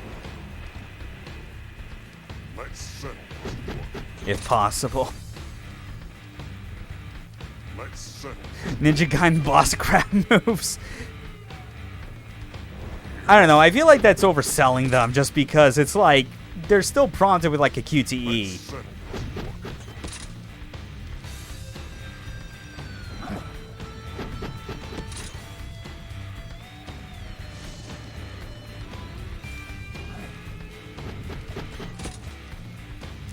Come on, dude.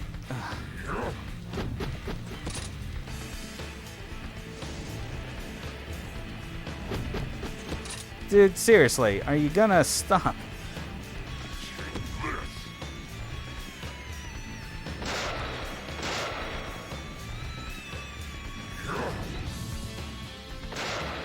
Ugh.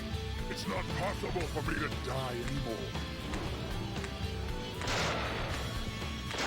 Oh, finally. Okay.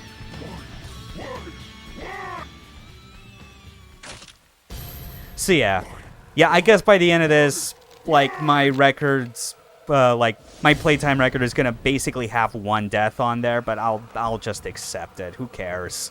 Mama, I didn't do anything bad. Why? Why are you doing this to me? It wasn't me. I didn't do anything.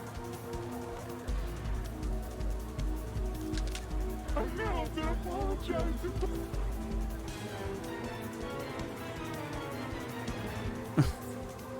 And now he's having a complete mental breakdown.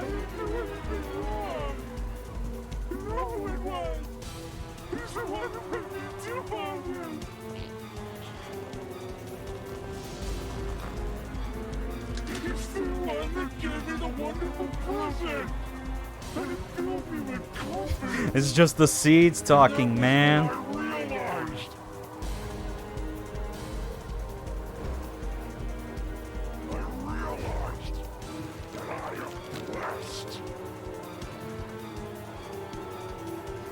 It kind of is, yeah.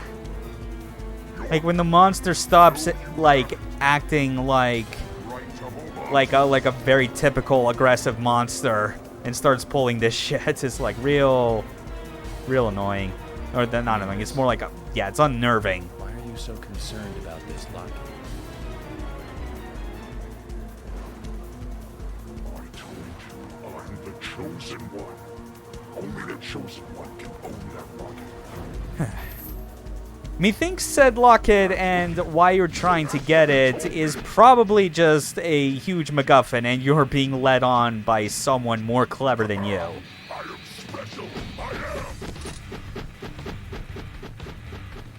I am the chosen one. There we go. That's what I was waiting for. Yep. Third phase of the fight. You have to shoot the axe. Hence why it goes especially slow. Hey, neat! A free axe! Oh, wait. How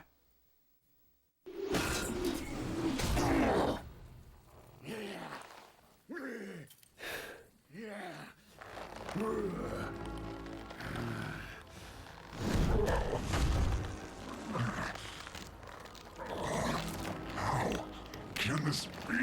I'm divine. No. You're a first-degree murderer. And I'm a federal agent. George, of course you're going to lose.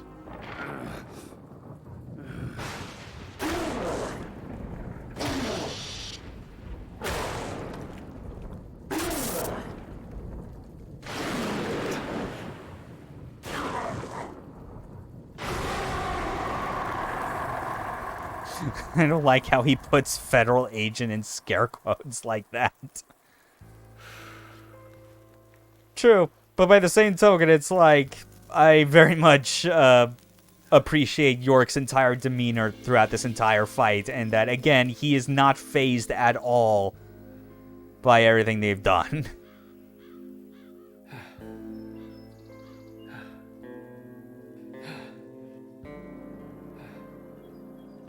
He is dead tired, though.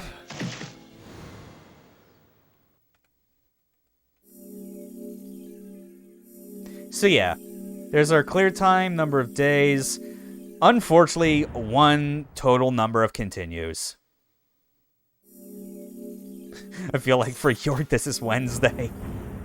Yeah, I mean, you hear him if you hear him describe about all the different cases that he's been on, he's seen some pretty fucked up shit.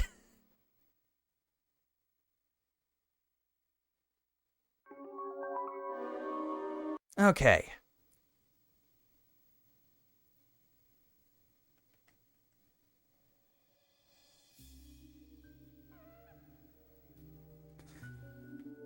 Now that said, we took down the Raincoat Killer. But believe me when I say, this somehow is still not the end. This mystery still has one more layer to it.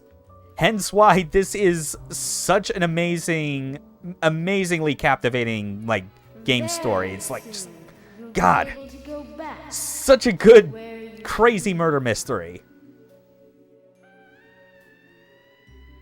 Like, all the more reason to remind you, like, why people still love this game so much, especially for all, like, its janky, low-budget craziness. Because it's got so much heart, and it does the things that it does well, really well. But anyway, let's get cheered on by these pretty girls who are twice our size, because we are a small babby child.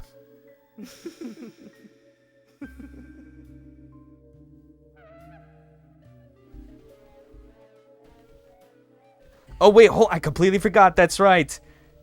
God damn it, Swery, you sneaky bastard. You hid a trading card right behind the starting point, and you knew full well that most people playing through this wouldn't even think to look behind them. You asshole.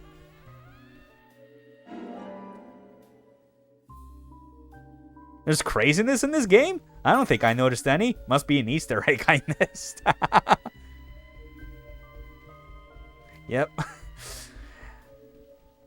Arian, you summed it up pretty well. Always go left.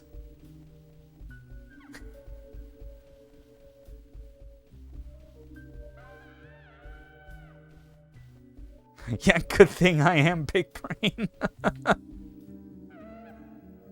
Okay. Oh, wait, hold on. I didn't... Right, that was Diane that I talked to last. This is Carol.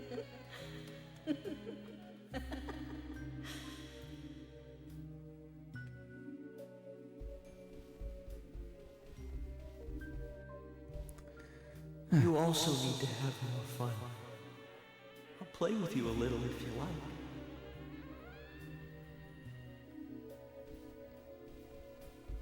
Funny thing is, if this game looked like it plays well, it would be way less entertaining. Expect no praise. You did nothing but your duty. I think, yeah, less entertaining, I think it would.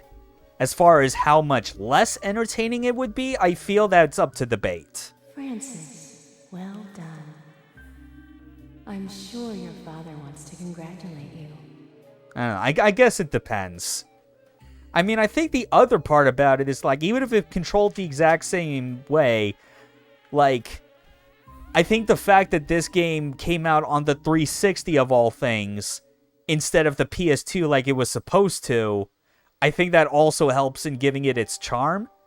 Because if it was, like, a PS2 game like everything else, I feel the notoriety would still be, like, way less. Even though you would still have a lot of people that go on about how this is still an amazing game. Because there are people like us out there that are all about those, like, amazingly unique B-tier Japanese PS2 games. But this has the extra charm on top of that of basically being a PS2 Japanese B game that is completely misplaced on the wrong fucking platform. That's what cements it.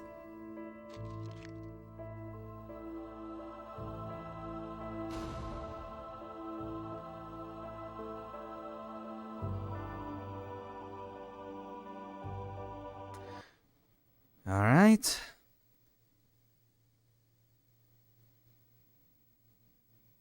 Such a bright loading screen. Everything else is either like the background is black or it's red. We've never gotten one where like the screen is all just white.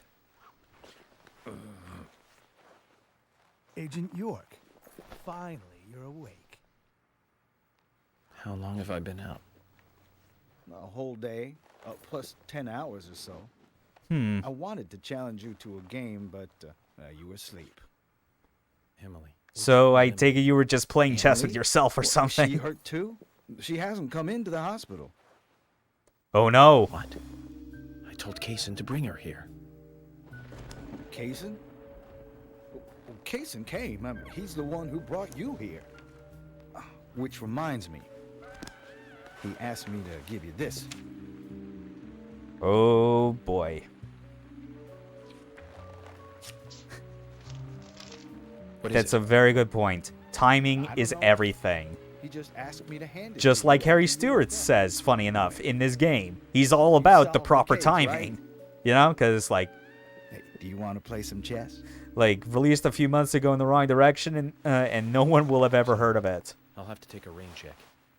Yeah, that is true. They decided to clean shave him for this part, which is kind of unfortunate.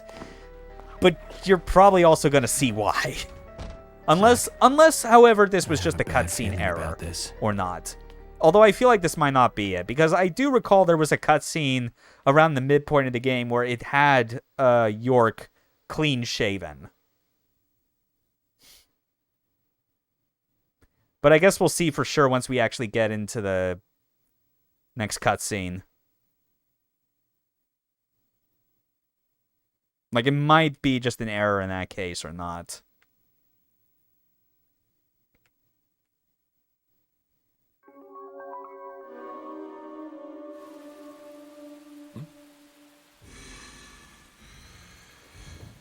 Yeah, he's clean-shaven. Yeah, okay, now I'm remembering also why that's the case. Because of what's coming up. Zack is his barber and he can only go clean-shaven in between cases.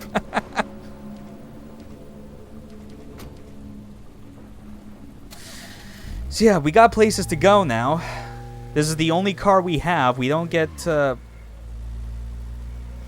god damn it, I'm an idiot, actually. Fuck. Hold on. I'm going back just because I completely blanked and did not realize that behind me were all the other cars we had, including York's. Like, his original car that he came into town with. No way am I going to drive to the place we need to in this crummy old police brick car. I know. Yep, it's classic mistake.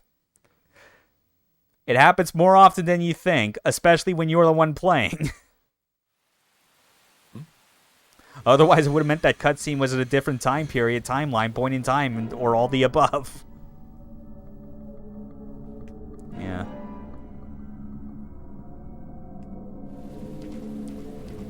Okay, here we go. Yeah. The reason I needed to back out the title was because I'm pretty sure, like as soon as we got into a car, the game... Yeah, like, it just grays out the get out of car prompt. Like, we can't leave it at this point. Oh my god, yes, we finally saw the giant dogs! Let's get another look! I truly believe George was the murderer. Oh shit! But killing him, of course, does not solve all the murders related to the Red Seeds. Oh man, yes. Oh god. Okay, but we need to get going now. Holy shit. Thank god for infinite gas and durability. Those things are nuts. I'll have you know. They're like, if you were just exploring around Greenvale during any earlier point of the game, and like we're in the the part where like where the time period is between midnight and 6 a.m., those things would show up, and they are terrifying.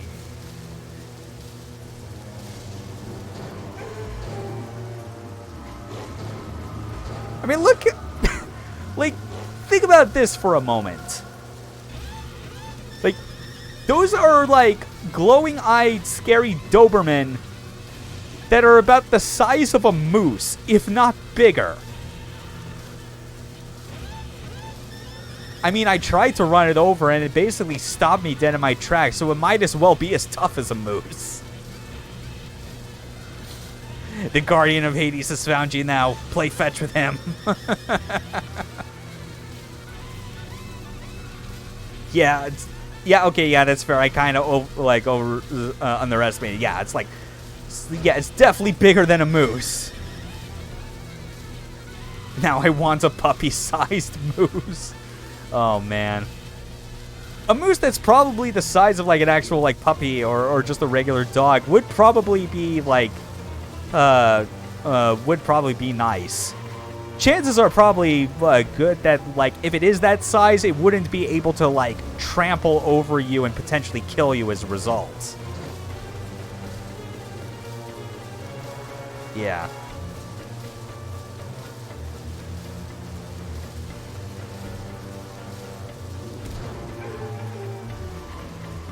Okay, hold on. I'm trying to... Yeah, this is where I need it to turn. It'd be like a capybara, but with antlers.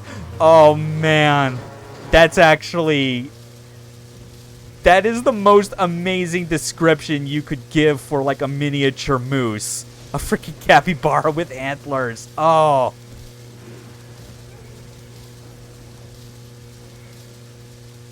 I don't know. Admittedly, knowing me, if I had like a miniature moose like that, I would probably do something like almost predictable and just call it like Bullwinkle or something.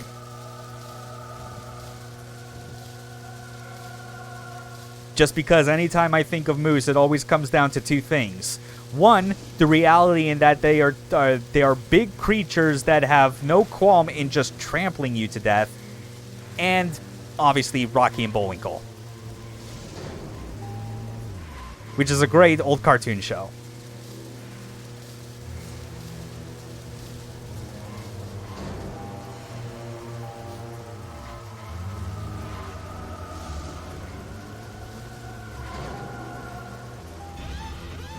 Okay. Finally made it to the house.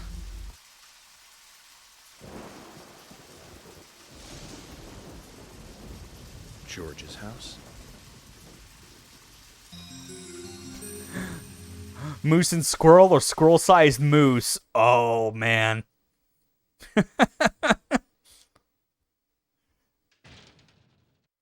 Getting a squirrel-sized moose and calling him Rocky while you're at it.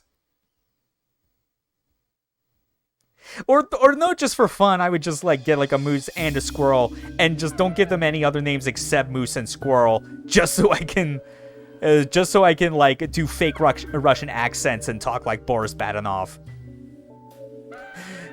Can I get a moose squirrel? Yes, yes you can.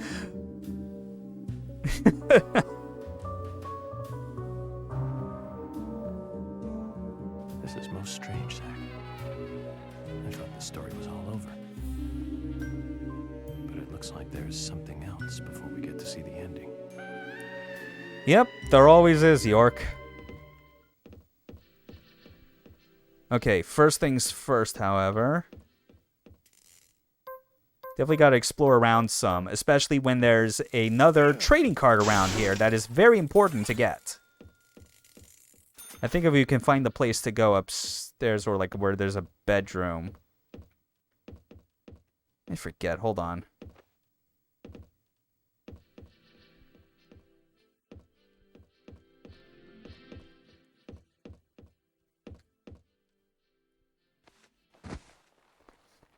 It's a 100% run. They're all important to get.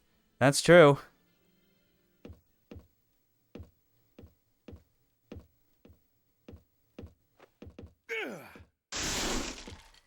Yes, and I guess that's the important thing to always note. Like, this is a 100% run. Deathless was not part of that condition, even though I kind of wish I was able to get through this main story without any deaths, because it is like with all the tools I have, it really is like not that hard to. It's really not that difficult to avoid death. Okay, I'm trying to find where's the bathroom. The important thing is I'm trying to make sure that I don't end up going through like the through the wrong door that ends up as the like as story progress. But yeah, we got stuffed deer trading card. That's good. Oh wait, our beard's actually back. It never left us actually. Never mind. It's just, yeah, again, it was like that. Those string of cutscenes was just like, for whatever reason, it was like, it just got rid of it. Yeah, completely forgot. This game's weirdly inconsistent in keeping track of that stuff.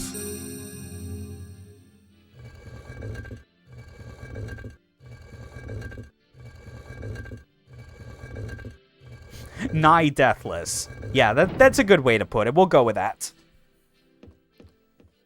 Yeah, it's back. I could go back out into the proper lighting to show. He wears a prosthetic beard when he's busy. Yeah, that's fair.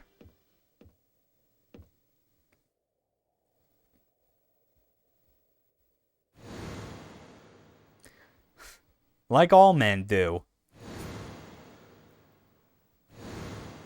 Yep, this is very clearly the den of a serial killer. Zach, it looks like George really had a thing for Emily.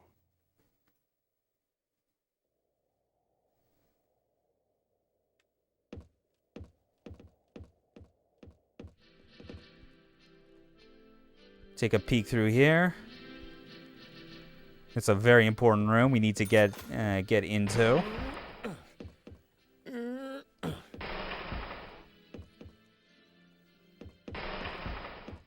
Get to go in here for a reveal that is one of my favorites in this game because of how very excellent it is at like recontextualizing a single piece of visual info you keep seeing everywhere. The ladies have their makeup regimens. The lads have the spirit gum merkins to our jaws.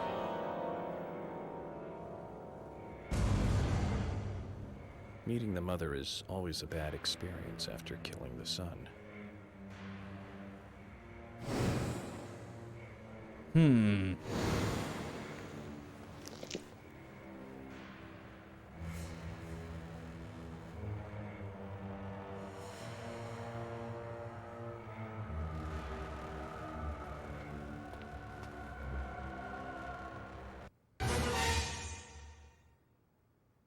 Zach, look.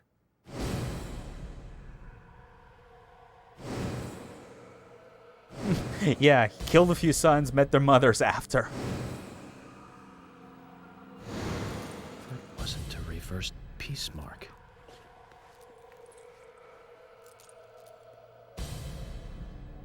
It was a tree. It's a tree. The symbol was a tree the whole time.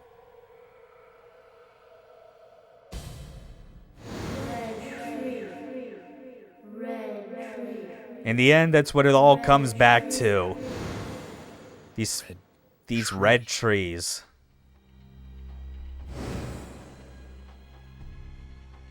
Also, FK in the coffee.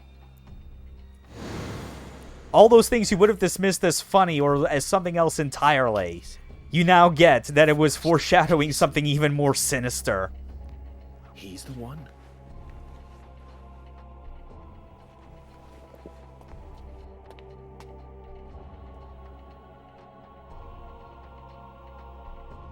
Ah, yes, and that's where he got that locket.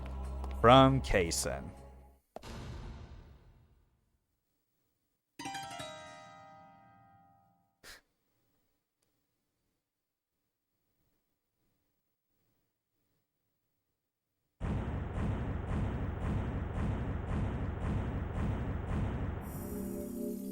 So there you go.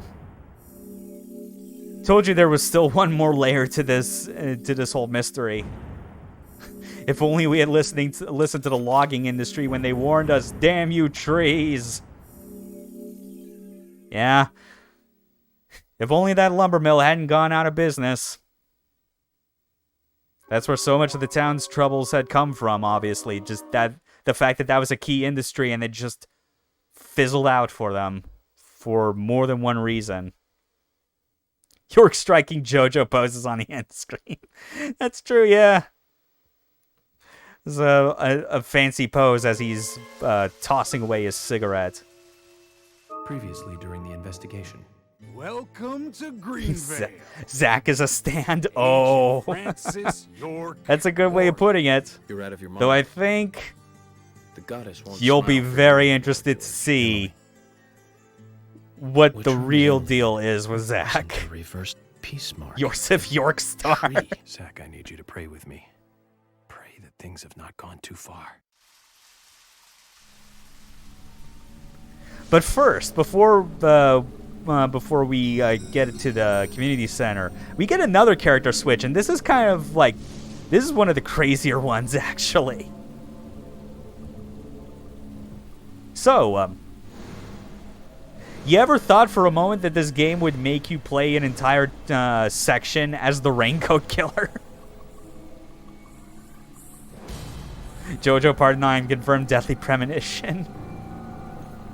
I mean, it wouldn't be out of the ordinary for like a story in JoJo to revolve around like a murder mystery or something, you know? You know, because that was the whole thing with Part 4. Doing that again, but with all like the weirdness of Deadly Premonition, would be quite enjoyable. But yeah, here we are.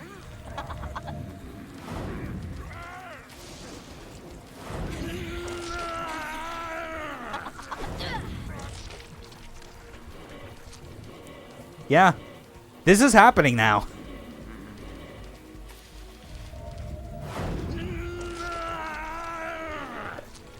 And that chapter title that got flashed was a little preview. We character action game now. Yeah, we're now a jankier version of like that one like nightmare game sequence when you're in your prison cell in MGS3. You remember that one? The one where like after Big Boss starts having nightmares about Dracula. There's those character switches in Knight's Contract. Interesting. Also, while we're doing this, Amazing Grace is playing in the background.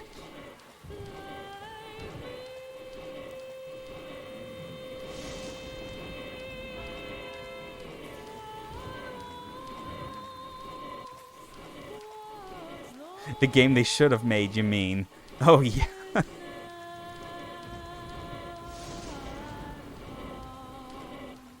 So this part is kind of a bit tricky if you're not paying close enough attention, because we gotta make it over to the clock tower somehow. Except parts of the roads are blocked along the way.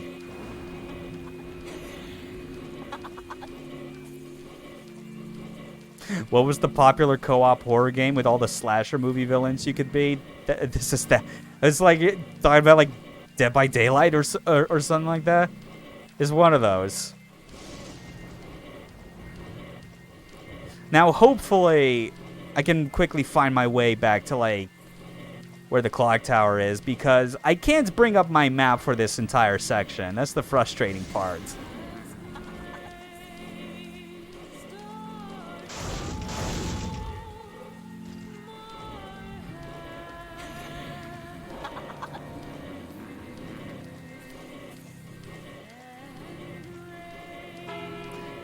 So yeah, the bell's rung 5 times now. We gotta make sure, I think, that we get to where we need to before it rings like a 13th time.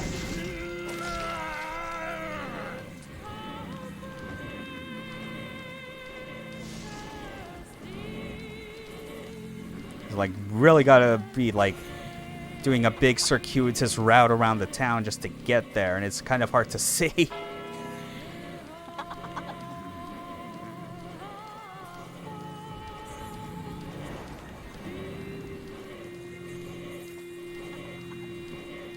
Oh, well, less than 900 yards to go. Hopefully we can make it. The organ drone kind of goes with the metal drag from the axe, I guess. Kind of does, yeah. Regardless, it gives it a certain, like, tone to it that is very, like it's very hard to forget once you've, like, seen and heard this. I think that's the part that makes it work.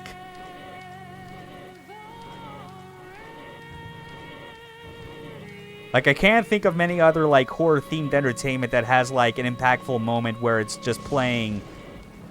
where it's playing Amazing Grace in a way that's designed to be dissonant as opposed to comforting. It's like that scene in Face Off. I'll admit, I'm kind of drawing a blank on which scene in Face Off that might be, because I'm like... there are a dozen scenes I could point to in Face Off that still stick with me. Yeah, that's really that's the part that makes it work so well. It's like they clearly knew what they were doing with like making like the with like the music in this game, even though it's like you would initially think they didn't because of of, like, how few songs they actually had to work with. And, like, whenever it cuts from one song to another, it's, like, very noticeable. The scene with the child having the headphones on while that giant shootout's happening. Oh, right. Okay, now that's coming back to me now. I remember that. Don't remember what song plays then, though. That's true.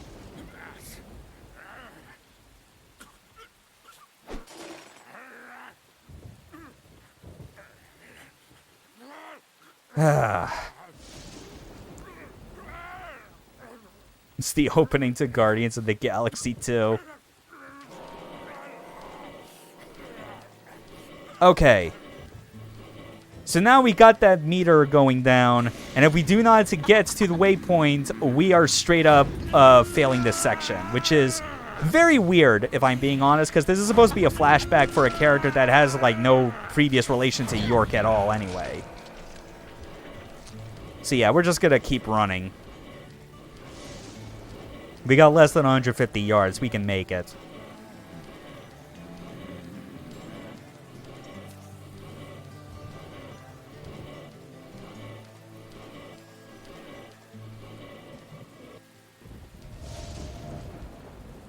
But yeah, like, as much as obviously this is supposed to be a very traumatic event for this town, you can't help but feel like the original Raincoat Killer is, like, especially when he's still, like, being affected by all this, he still manages to come off as being, like, the biggest badass ever.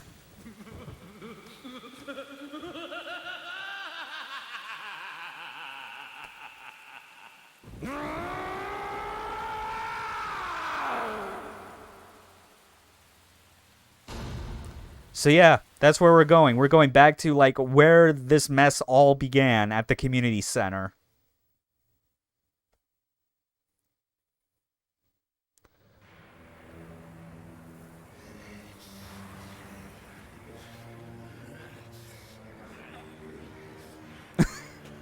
Oh, now everyone's gone crazy. I mean, look at Michael, like, in the bottom left corner, just, like, hunched over with the katana. Daddy, Mommy, and Grandpa. Everyone's acting strange. It's okay.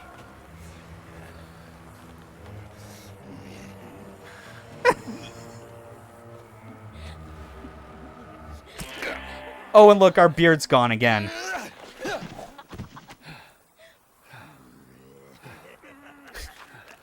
Where's everyone? Yeah, where do you all want to go? Bingo? Oh, great. Tried to stab him in the ass with a pair of scissors. Oh, man. Yeah, and, like, you can barely see him in the background, but Jim, but, like, no, like, Keith, like, the rocker dude who owns the milk barn, he's got a chainsaw. They have all manner of different types of weapons ready to mess you up. But here's the most important thing. Do not attack any of them. They're currently being controlled. You don't want to hit them because that is an immediate game over, and it basically means that you, like, basically you succumb to the entire, like, effects of the gas as a result by indulging in, like, in these sort of, like, violent tendencies.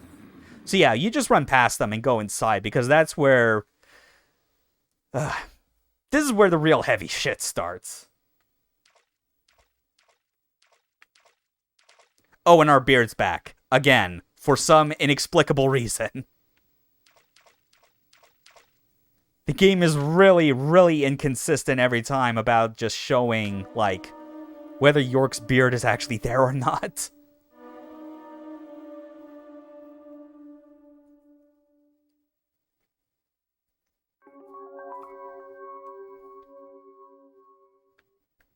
Now then. The room has infinite DT and turned Quicksilver on. Yeah, it's like time has almost stopped. Open this door. There is no turning back. You still want to enter? I mean, the alternative is I go out the door I came in and I have to deal with those assholes trying to kill me. So yeah, we're totally gonna go in. They shouldn't have outsourced their beard continuity team to the lowest bidder. All right. Now, everything's all going to come to a head with this section. Like, you've never seen this whole, like, this story in full or, like, how it goes. George is dead. Like, you've got nowhere left to run. This is intense stuff. George! Oh, right, George. He was a funny one. I gave him a toy locket, and he was so impressed, so moved. But he wasn't very intense. I can't believe the twist has a twist. What an unexpected turn of events. I know. I can't believe that the locket that he gave George was totally a red herring. Honestly, it's pretty genius that that's the case. Like, and the funny thing, too, is that they make enough of a deal about it without, like, dominating the entire point of the case. It's kind of like, in Silent Hill 3, when you're going to meet Leonard, and, like, he talks about how, like, he has the seal of Metatron, and that's the thing that can, like, stop his daughter's scheme from, like, trying to birth God.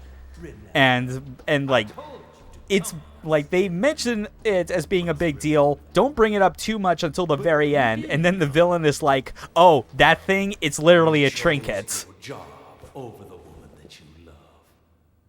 Casey, this chit-chat is over. Over? Indeed it is. My fun with Emily ended just a moment ago. It was a fantastic moment.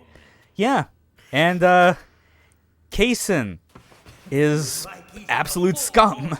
Dinner that ends with the ultimate dessert. I can't believe George didn't call the police on this criminal conspiracy. I know, what a dumbass. I mean, he is the kind of person who has, like, his only friends he considers to be a pair of dumbbells named Arnold and Sylvester. There you go, York. That's right. Feel the hate boiling from the bottom of your stomach. That's what makes little men create such great and amazing history. Just like tiny ants that make giant ant hills.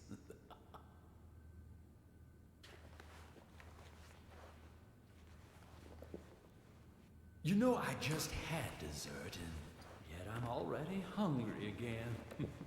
I think the worst detail I kind of noticed when, like, looking at this again is, like, it's not really present on Kaysen's model earlier in the game, but here it's like there's like a subtle glistening sheen, like, around his mouth area, which is like considering how much of a fat slob he looks. And the fact that he describes doing things to Emily God. Is like... York. It's real disgusting and creepy. That isn't me. Oh, man. York. York. Oh, no. Emily!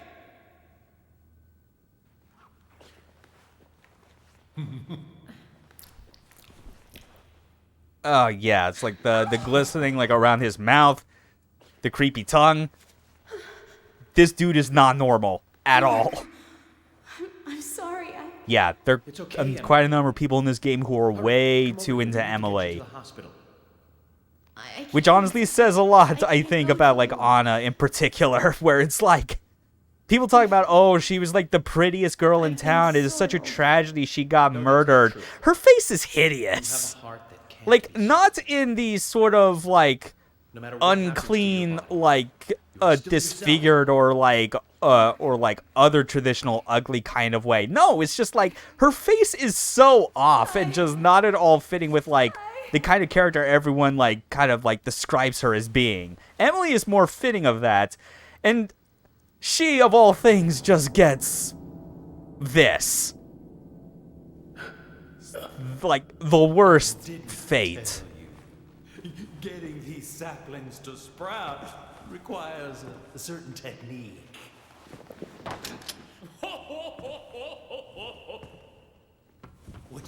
Which is kind of weird, since almost all the other character models are pretty well designed. Yeah, it's like, there are some that you come across that are kind of close to Anna tier. Like, I don't think Becky's model looks that great either. Diane and Carol obviously, like, look considerably more normal as well. And then the remaining characters, like, whatever weird traits they have feel like way more deliberate in a way that is, like, endearing. Anna's quote prettiness always feels more like kind of a joke. And yes, this is all kinds of screwed up. Zach, what should I do? Yeah, what should you do, York?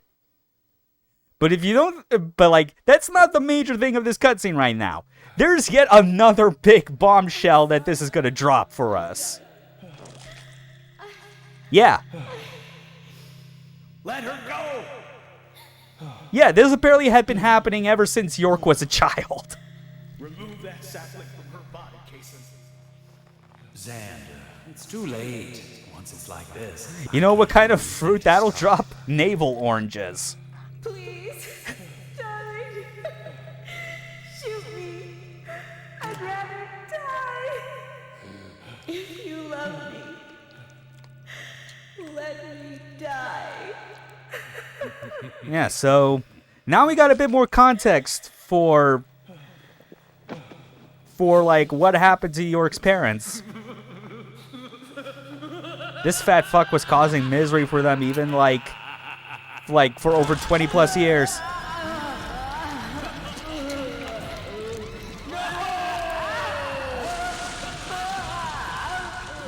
Jeez.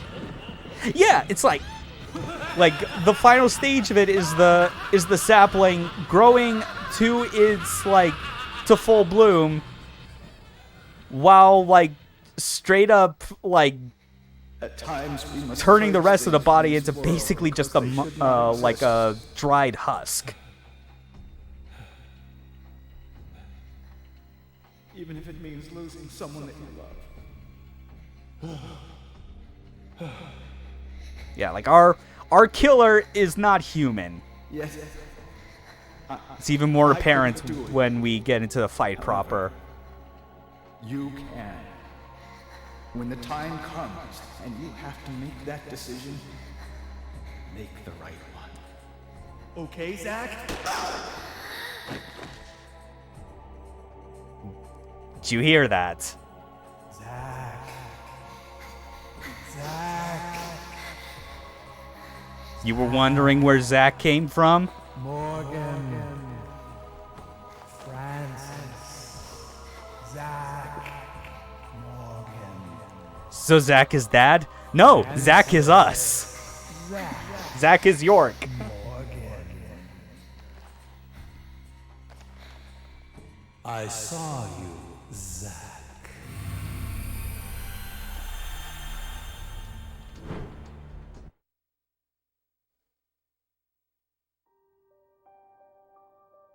So yeah.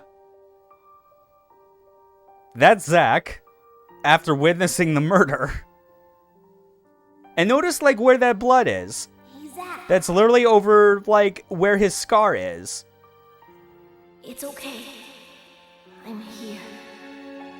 I'm with you. So, Aaron, you're wondering why is he called York then? Well, this exchange between these two is gonna establish that real quickly. Who are you? My name is York. Me and you. Yep. will always That encounter is what brought out two personalities. And the personality he created, York, is what took over for him while Zach was left behind to heal. After all of this trauma.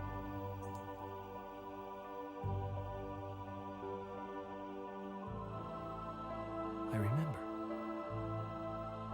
I traded places with York. York. Yes. After me. We have rediscovered our true self. Francis Zach Morgan. Zach. This was Tokyo Ghoul before it was cool, huh? I mean, does it have this similar plot point, or is it mostly just because of, like, the white hair or something? I don't know. I've never seen or watched Tokyo Ghoul. Just a Super Saiyan Eminem. Oh, no. Oh, no. That is cursed. I mean, it's already bad enough that, like, I joke about Zack from Final Fantasy Chaos as being, like, buff Eminem. I don't need other characters to be that. Well, it has that as a point. Okay. Things in this world that makes sense. DMC Dante has descended. Oh, man. What a bunch of delightfully cursed takes. But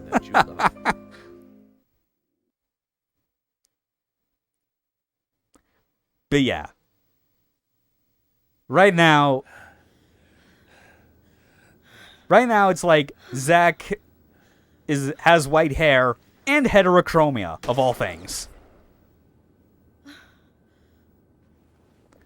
Admittedly, I do feel like it's the change, like the eye color change being like especially silly, but that also adds to it. You kind of expected that, didn't you? Yeah. I mean, I guess it would, like, stop. Yeah, it would be kind of a shame if it didn't.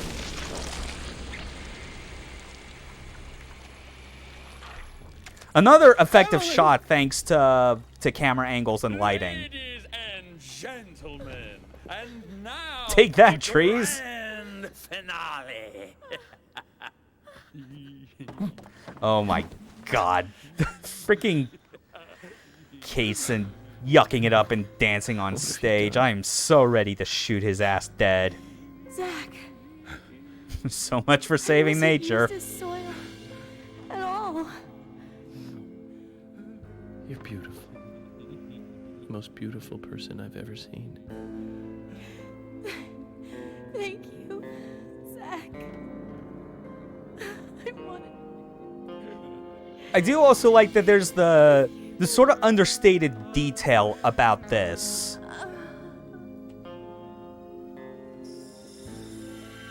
Kaboom showing up with, like, the best breakdown about the York and Zack dynamic is that York is technically the player, since we showed up out of nowhere to help Zack when he needed us most. And, like, the thing that's especially great about their perspective is that, like, I remember thinking from that similar perspective, but in the context that Zack was supposed to be the player. Emily, no. That's the genius part. They managed to, like, even when you think you figured out what the deal with Zack is, and coming from multiple angles that are very close, you still never figure out exactly what it is on the first try. That's the genius of it. Zack. Finally, I understand. You two really are best friends. Also, thanks for dropping by, Kaboom, kind of near the end of this. Hope you're feeling well. In Deadly Premonition 3, we will play as the tree. Hey, stand up, Zack. It's up to you now. Yeah. Now Zack is back in control, and York, the player stand-in who's been helping him all this time, is now going to leave him to hang out with Emily, thus resolving this sort of love triangle that wasn't a big deal to begin with.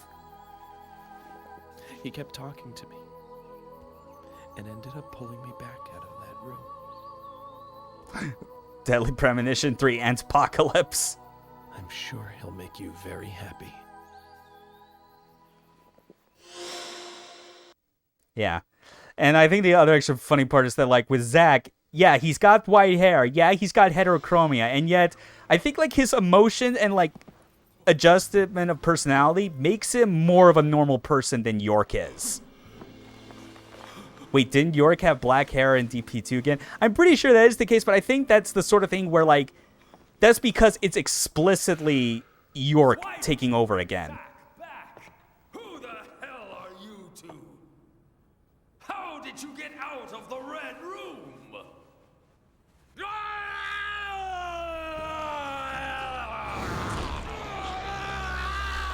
But then again, that's just my guess, of only because I've not really looked at anything for Deadly Premonition 2. I've just kind of not had as much interest in checking that out. Anyway, yeah, here's this thing.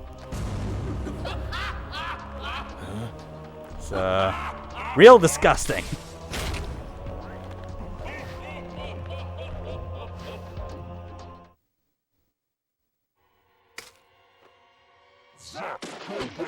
Okay, that actually explains it. Yeah, for some reason I thought it was the sort of thing where it is like York finds a way to just come back. Like in the present day. But no, if it's something where it's like it's dealing with a case that existed before the events of this game, that makes a bit more sense. And also kind of reinforces again, I guess, why I thought it was weird that they even wanted to make a sequel to this game because of the way it ends. It's kind of hard to kind of picture any sort of reasonable follow-up to this. Oh, hey, it's Violator.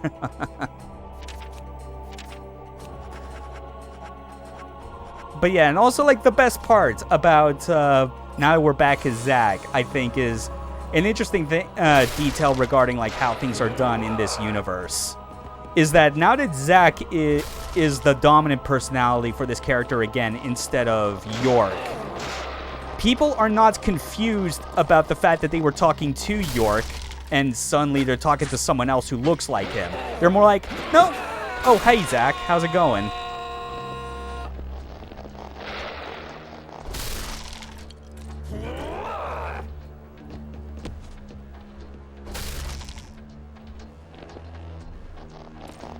He's definitely a violator, if you know what I mean. That's true.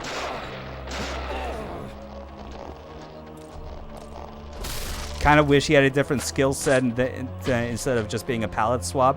Yeah, but I feel like that would maybe have like made more sense if this was for like, if the switch happened at like the midway point or something. Because as it stands, we're already like right at the very end of the game anyway.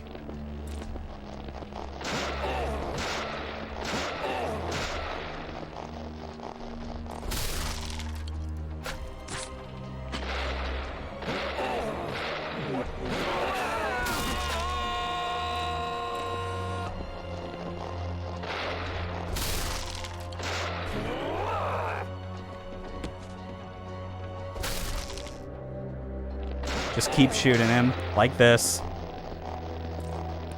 Just the way that they managed to make this version of Kaysen like even fatter than he normally is like the part that's most disconcerting to me, if I'm being honest.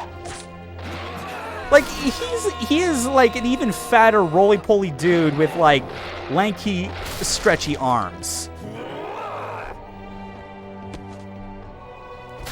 Like, whether he was a good guy or not, I feel like it wouldn't change the fact that he feels incredibly creepy and uncomfortable to be around.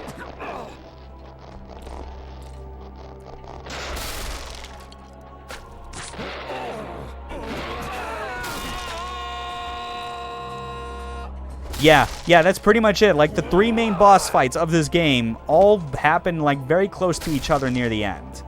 Again, this was the sort of thing where, like, Swery didn't want this game to have combat initially. That's the thing. It was more of like a publisher mandate from like Marvelous and Ignition. Hence why it feels so bad. And when they made the director's cut, they made it so that basically shooting any enemy would just kill them in one hit. In fear. Okay, I'm trying to think again, like which would that be though? I'm trying to think. Like Pax and Fettel, I guess? I don't know. Just like that senile old man. That old man. So foolish. So foolish. There's nothing to compare. With one whiff of that gas I made from the seeds, they'd happily kill each other. Oh, right! Right, Norman, whatever it is, like the weird, like the weird IT dude that is like trying to sabotage your progress. Yeah, man, screw that guy. Okay, yeah, now I'm remembering what you're talking about. Yeah, man. Speaking of which, I'm probably gonna like try and like fit like a stream night or two that I just do like a playthrough of Fear on the highest difficulty. Because I've done it before, and it's the sort of thing where, like, when you know, like, the room layouts and how many enemies you're dealing with, it is very easy to, like, do proper setups and, like, efficiently dealing with them.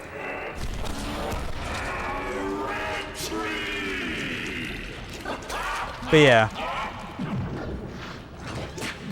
Fortunately, that dude from Fear did not have any transformations like this asshole. He wasn't an Eldritch Abomination or something like that, where he's like... Yeah, like, that's the thing. Like, he's not human. He's basically some demonic, unknowable evil who just takes the form of a jolly fat man and specifically, like, exploits the power of these seeds to just cause misery in the world. Wow, Wolverine ate the blob. Oof. Ooh, that's an unfortunate thought. Okay.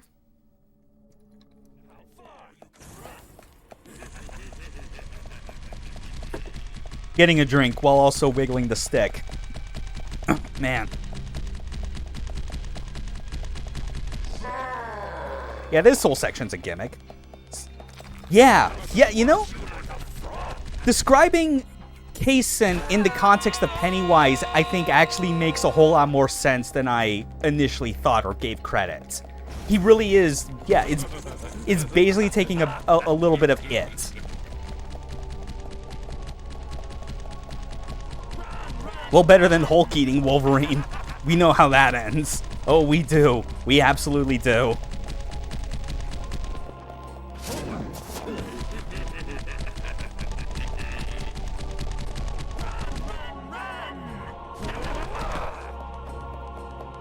Okay. Yeah, this entire section is just wiggling the stick non-stop and occasionally pressing buttons to avoid an attack. It's not an especially exciting phase, but at least they have fancy camera angles. Him being barely visible and... Ooh! Oh my god. And speeding up with that sound gives me the shivers. Yeah, I could see that. Hold on. I'm gonna heal up just to be safe.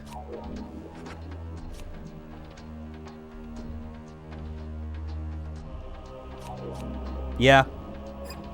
That's definitely the best way to describe, like, what Kaysen's deal is.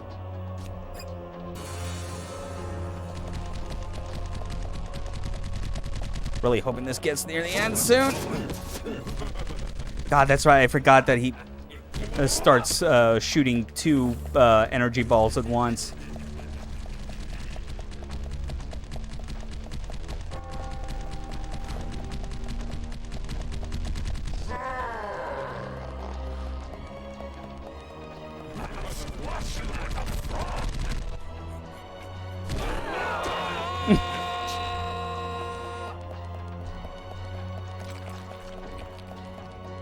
Yeah, you can tell I've run out of, like, pertinent things to say every time I am in one of those, in these sections where I've completely forgotten just how long they make you do a single thing like this. Yeah, exactly what I'm thinking. How long do you want these stairs to be? All the way long? Yes?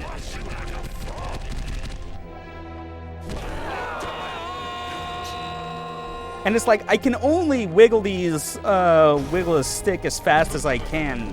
And even then, it's like, I have to slow down after a while because I'm just wearing out my arms so much. I think I might have used keys for this chase. Or something. I don't know, man.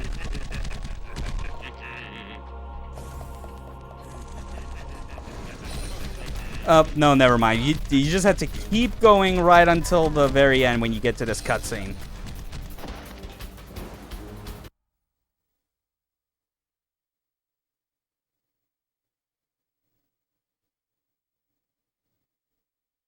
And now we get to the final phase itself.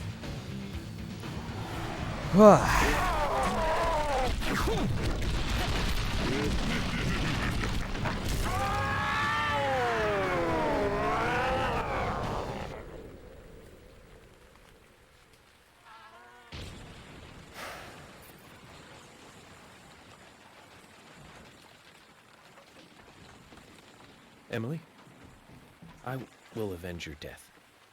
Just a moment longer. I'll buy you a new dress to make up for all the pain I've caused you.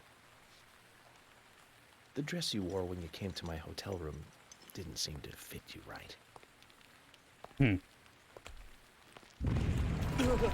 Oh, but it's not over yet.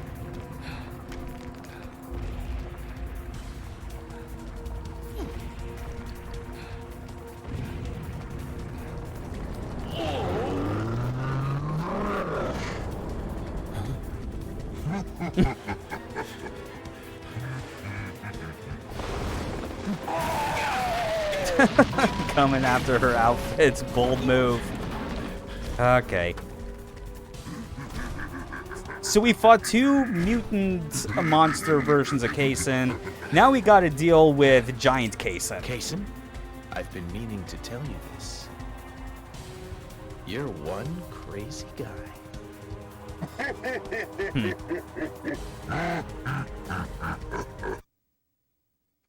All right.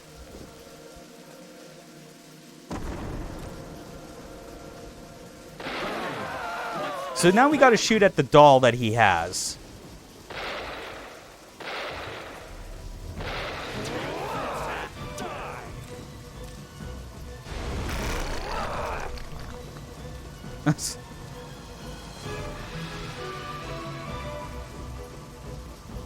Okay. Trying to focus on just making sure that I can actually hit the thing. Says the totally sane dude who spent most of his life as a figment of his figment's imagination. Yeah, well, it's all relative, I guess.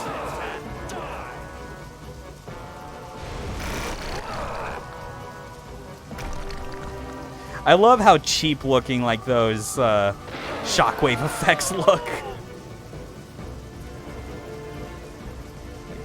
Like just PNGs being repeated in a pattern. Yeah, that's a good point. It is still easier to explain than Xehanort being everyone.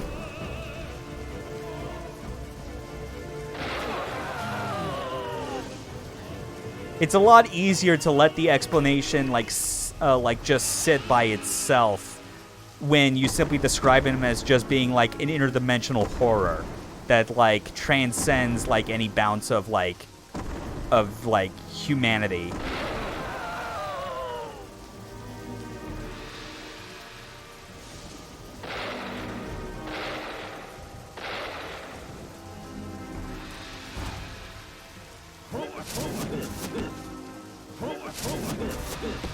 Okay.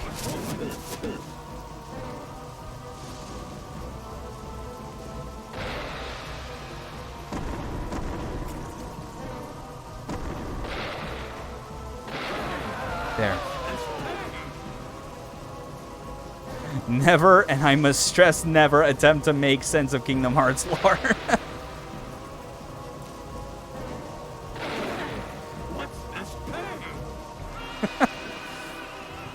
Sometimes it's hard to avoid doing so, especially if you've already invested yourself somewhat into the whole thing.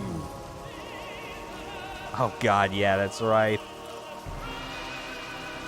The fact that they had to like make a online sort of mobile game that like continues to have important like plot relevant stuff, I think is all the more reason like for any regular person to just stop following along.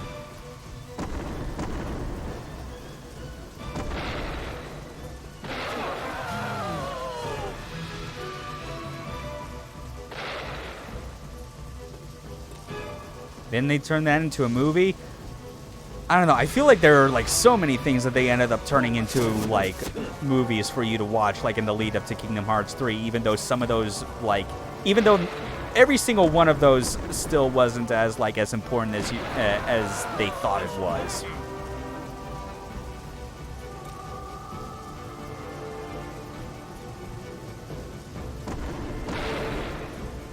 Mm-hmm.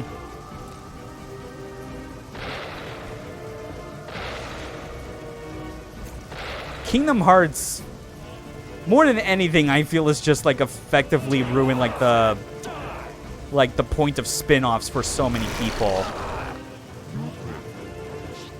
Because it's like Like, a spin-off in the traditional sense should be something where it's like, yeah, it's part of this series, but it's not like the sort of mainline core experience you normally come for. It's there to provide something different and unique to itself. That, like, if you wanted to ignore it because it's not your thing, then you could easily do that. But Kingdom Hearts does not care. They're like, no, like, these non-numbered spin-offs are still important.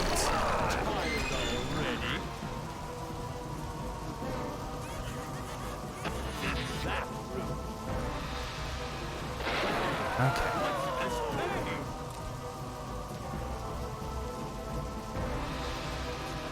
Man, at this point, I can't even keep track anymore of what bits of Kingdom Hearts lore I have or haven't seen, or if I can even remember that.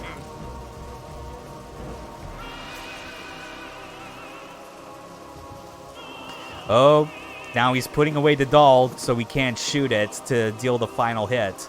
And this is the sort of thing where it's like, if you're not paying absolute attention to where things are, like on his person, you're going to be stuck on this final phase.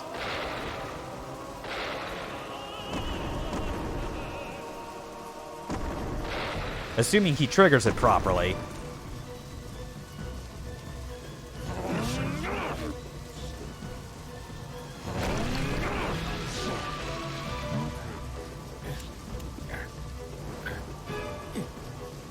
Oh, man. Yeah, I missed my chance, yeah.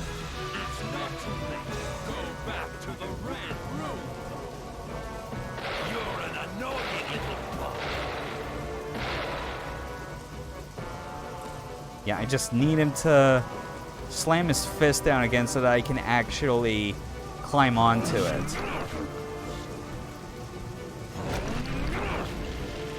There we go. Get on.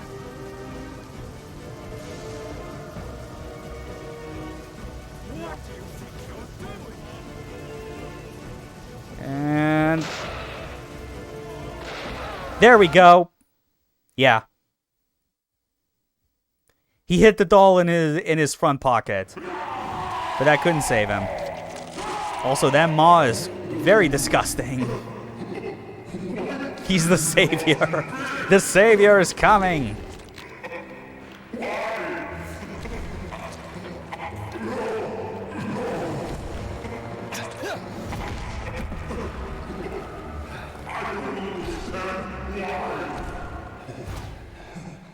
It's because you don't understand humans. Jackpot.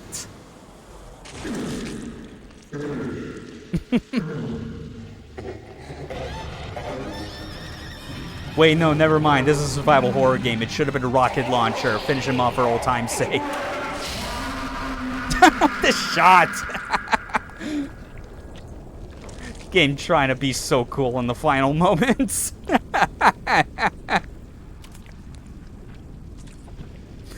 You surrendered your humanity. It's that simple. You assume humans are weak. Okay, sure, they may lack the physical strength of a demon. But humans possess something that demons don't.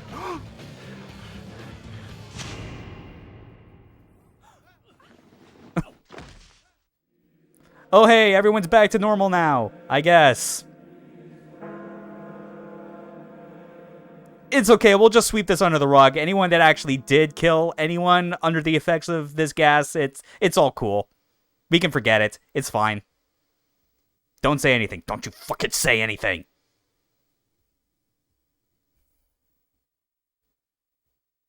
Okay.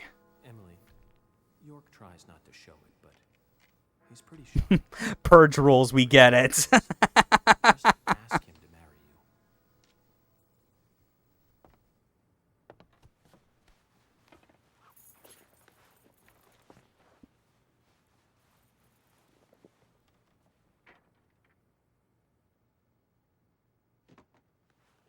you. Okay. Oh, that doll's still left. Squish it. Yeah! No, don't just leave it like that. Keep stomping on it. Like, render it, like, unable to do anything. Feels good by Tony Tone intensifies.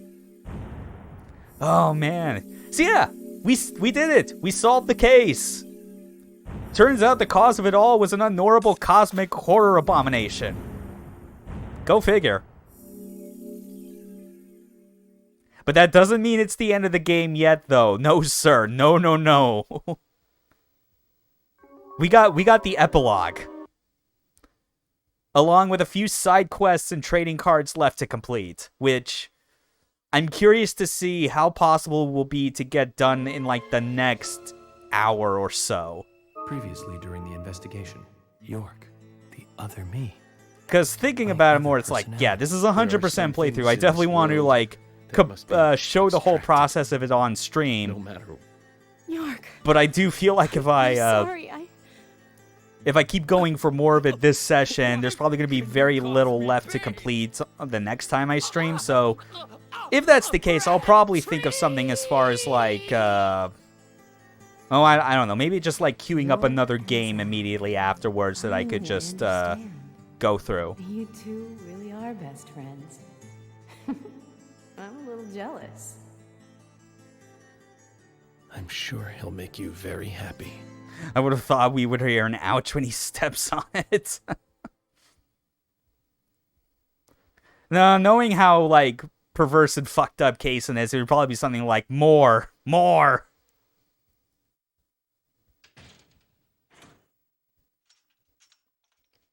Oh, hey, Harry. Are you leaving today? Maybe. Zach, that story I told you the other day, did you believe any of it? The fact of the matter is that I couldn't save Emily. So it really doesn't matter whether I believed you or not. I'm very sorry about her. There's something mysterious about that picture. There's a calming beauty to it, and yet it exudes sadness. Well, yeah, it's the picture of all the people who've died. Almost prophetically. Your last name isn't really Stewart, is it? Of course not. That is correct. It's really Woodman. Harry Woodman. George was my son. Mm-hmm. You were there in the White Room when I was there. Why? The same reason as your father. Long, long ago, I too was unable to shoot my wife. What's worse is that I was also unable to kill myself. Which is why I lost both. The woman I loved and my son.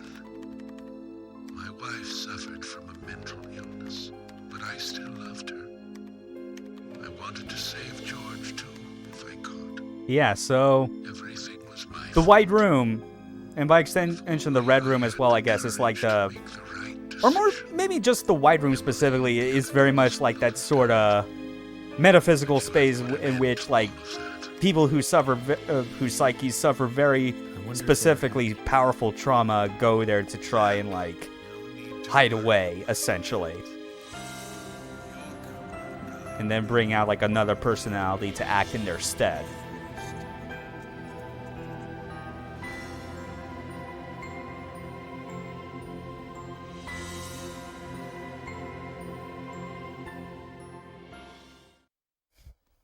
I was an all-star shit dad, but, you know, whoopsie. That's true. People failing... people failing miserably at trying to stop these abominations because it means having to kill someone they care about.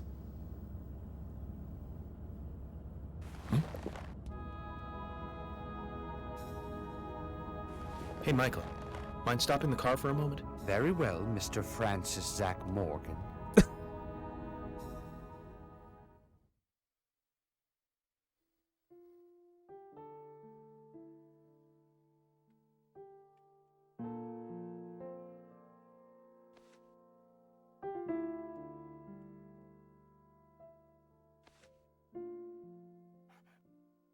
I heard you're leaving.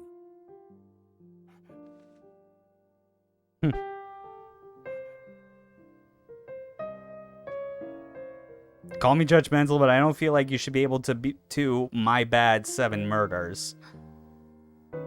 That's, yeah. I guess it's kind of a tricky one to kind of feel one way exclusively or the other. It's a shame about Emily, and the other girls too.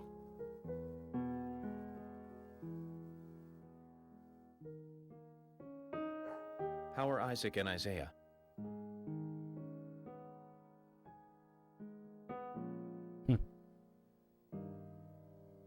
Oh, they're fine. They still don't think the girls are dead. Which is, you know, for better or worse, I guess. Those kids always have a very weird imagination. Give it to him yourself. He's right next to you.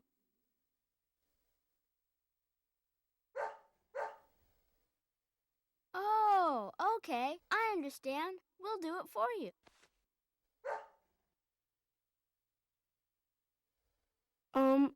Emily kind of told us to give this to you. Emily said it's a present for Zach. Thank you. Where did you get this? Emily asked us to give it to you. See? She's over there. There's another Zach there too. You're twins, just like us. Emily couldn't give it to you herself. She said she's too embarrassed. So, yeah. she asked us to Yeah, I give it to agree. you. They're way too sinister. They clearly, like, more than anything, like, these kids do a very good job of making themselves seem way more precocious than they are. They can straight up see dead people, but they're not bothered by it.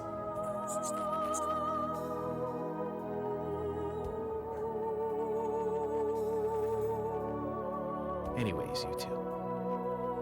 Be nice to the girls, okay? And they'll be nice to you. We don't like girls. Girls are boring. Oh, boys.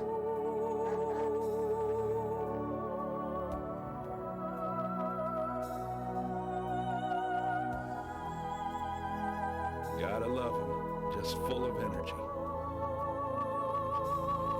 Oh, man.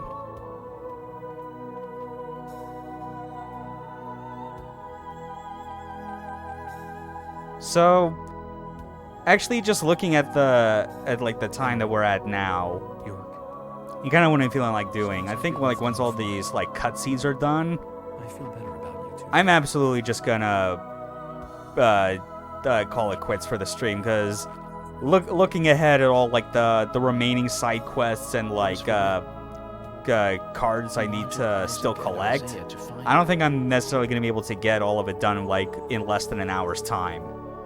I think that's something that I'll save for just doing like on a Saturday stream. Mr. Francis Zach Morgan. This as it is, I think makes for a pretty good like Let us return. for people that may be interested in just wanting to like see me play through this game just for the story and have this be like a decent endpoint. Very well then. I'm sure Mr. Stewart will approve. Plus, I'm still trying to think of other things to kind of pad out as far as like what stuff I can stream between now and like before my birthday. Because next Wednesday I'm not gonna stream anything. I've got stuff to do that I kind of want to have like personal time for.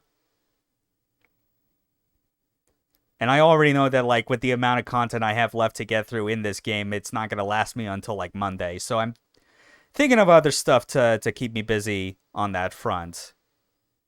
Because I at least know off the top of my head, like I do want to save something like the Harvey Birdman game for something like this, where it is on Wednesday, where I know like I can get like enough people interested in like wanting to tune in for it.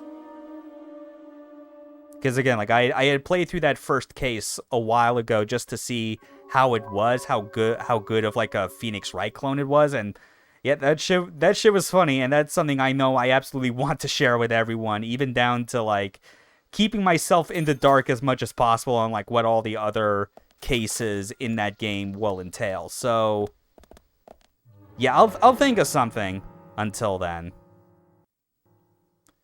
I mean, hell, I could probably pull out my PS2 again after this is done and just like load up another light gun game.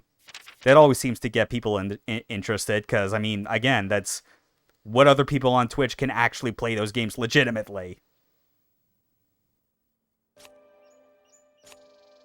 But yeah, that's gonna be it for now. A little over 3 hours on this, but that's fine. Thanks for tuning in, everyone, for this for seeing the finale of this game, the story finale. Anyway, it's been fun. Just getting to like finally get myself to like hands-on play through this game all the way through by myself, which definitely is like it's its own different feel, obviously, compared to watching other people's Let's Plays of this in the past, you know, like Super Great Friends or the Giant Bomb Endurance Run.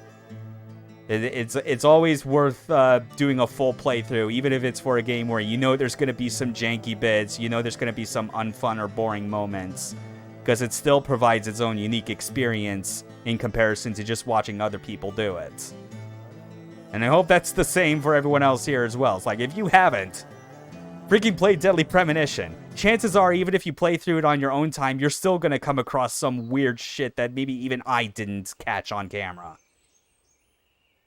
So with that said, I am signing off. Have a good day, everyone.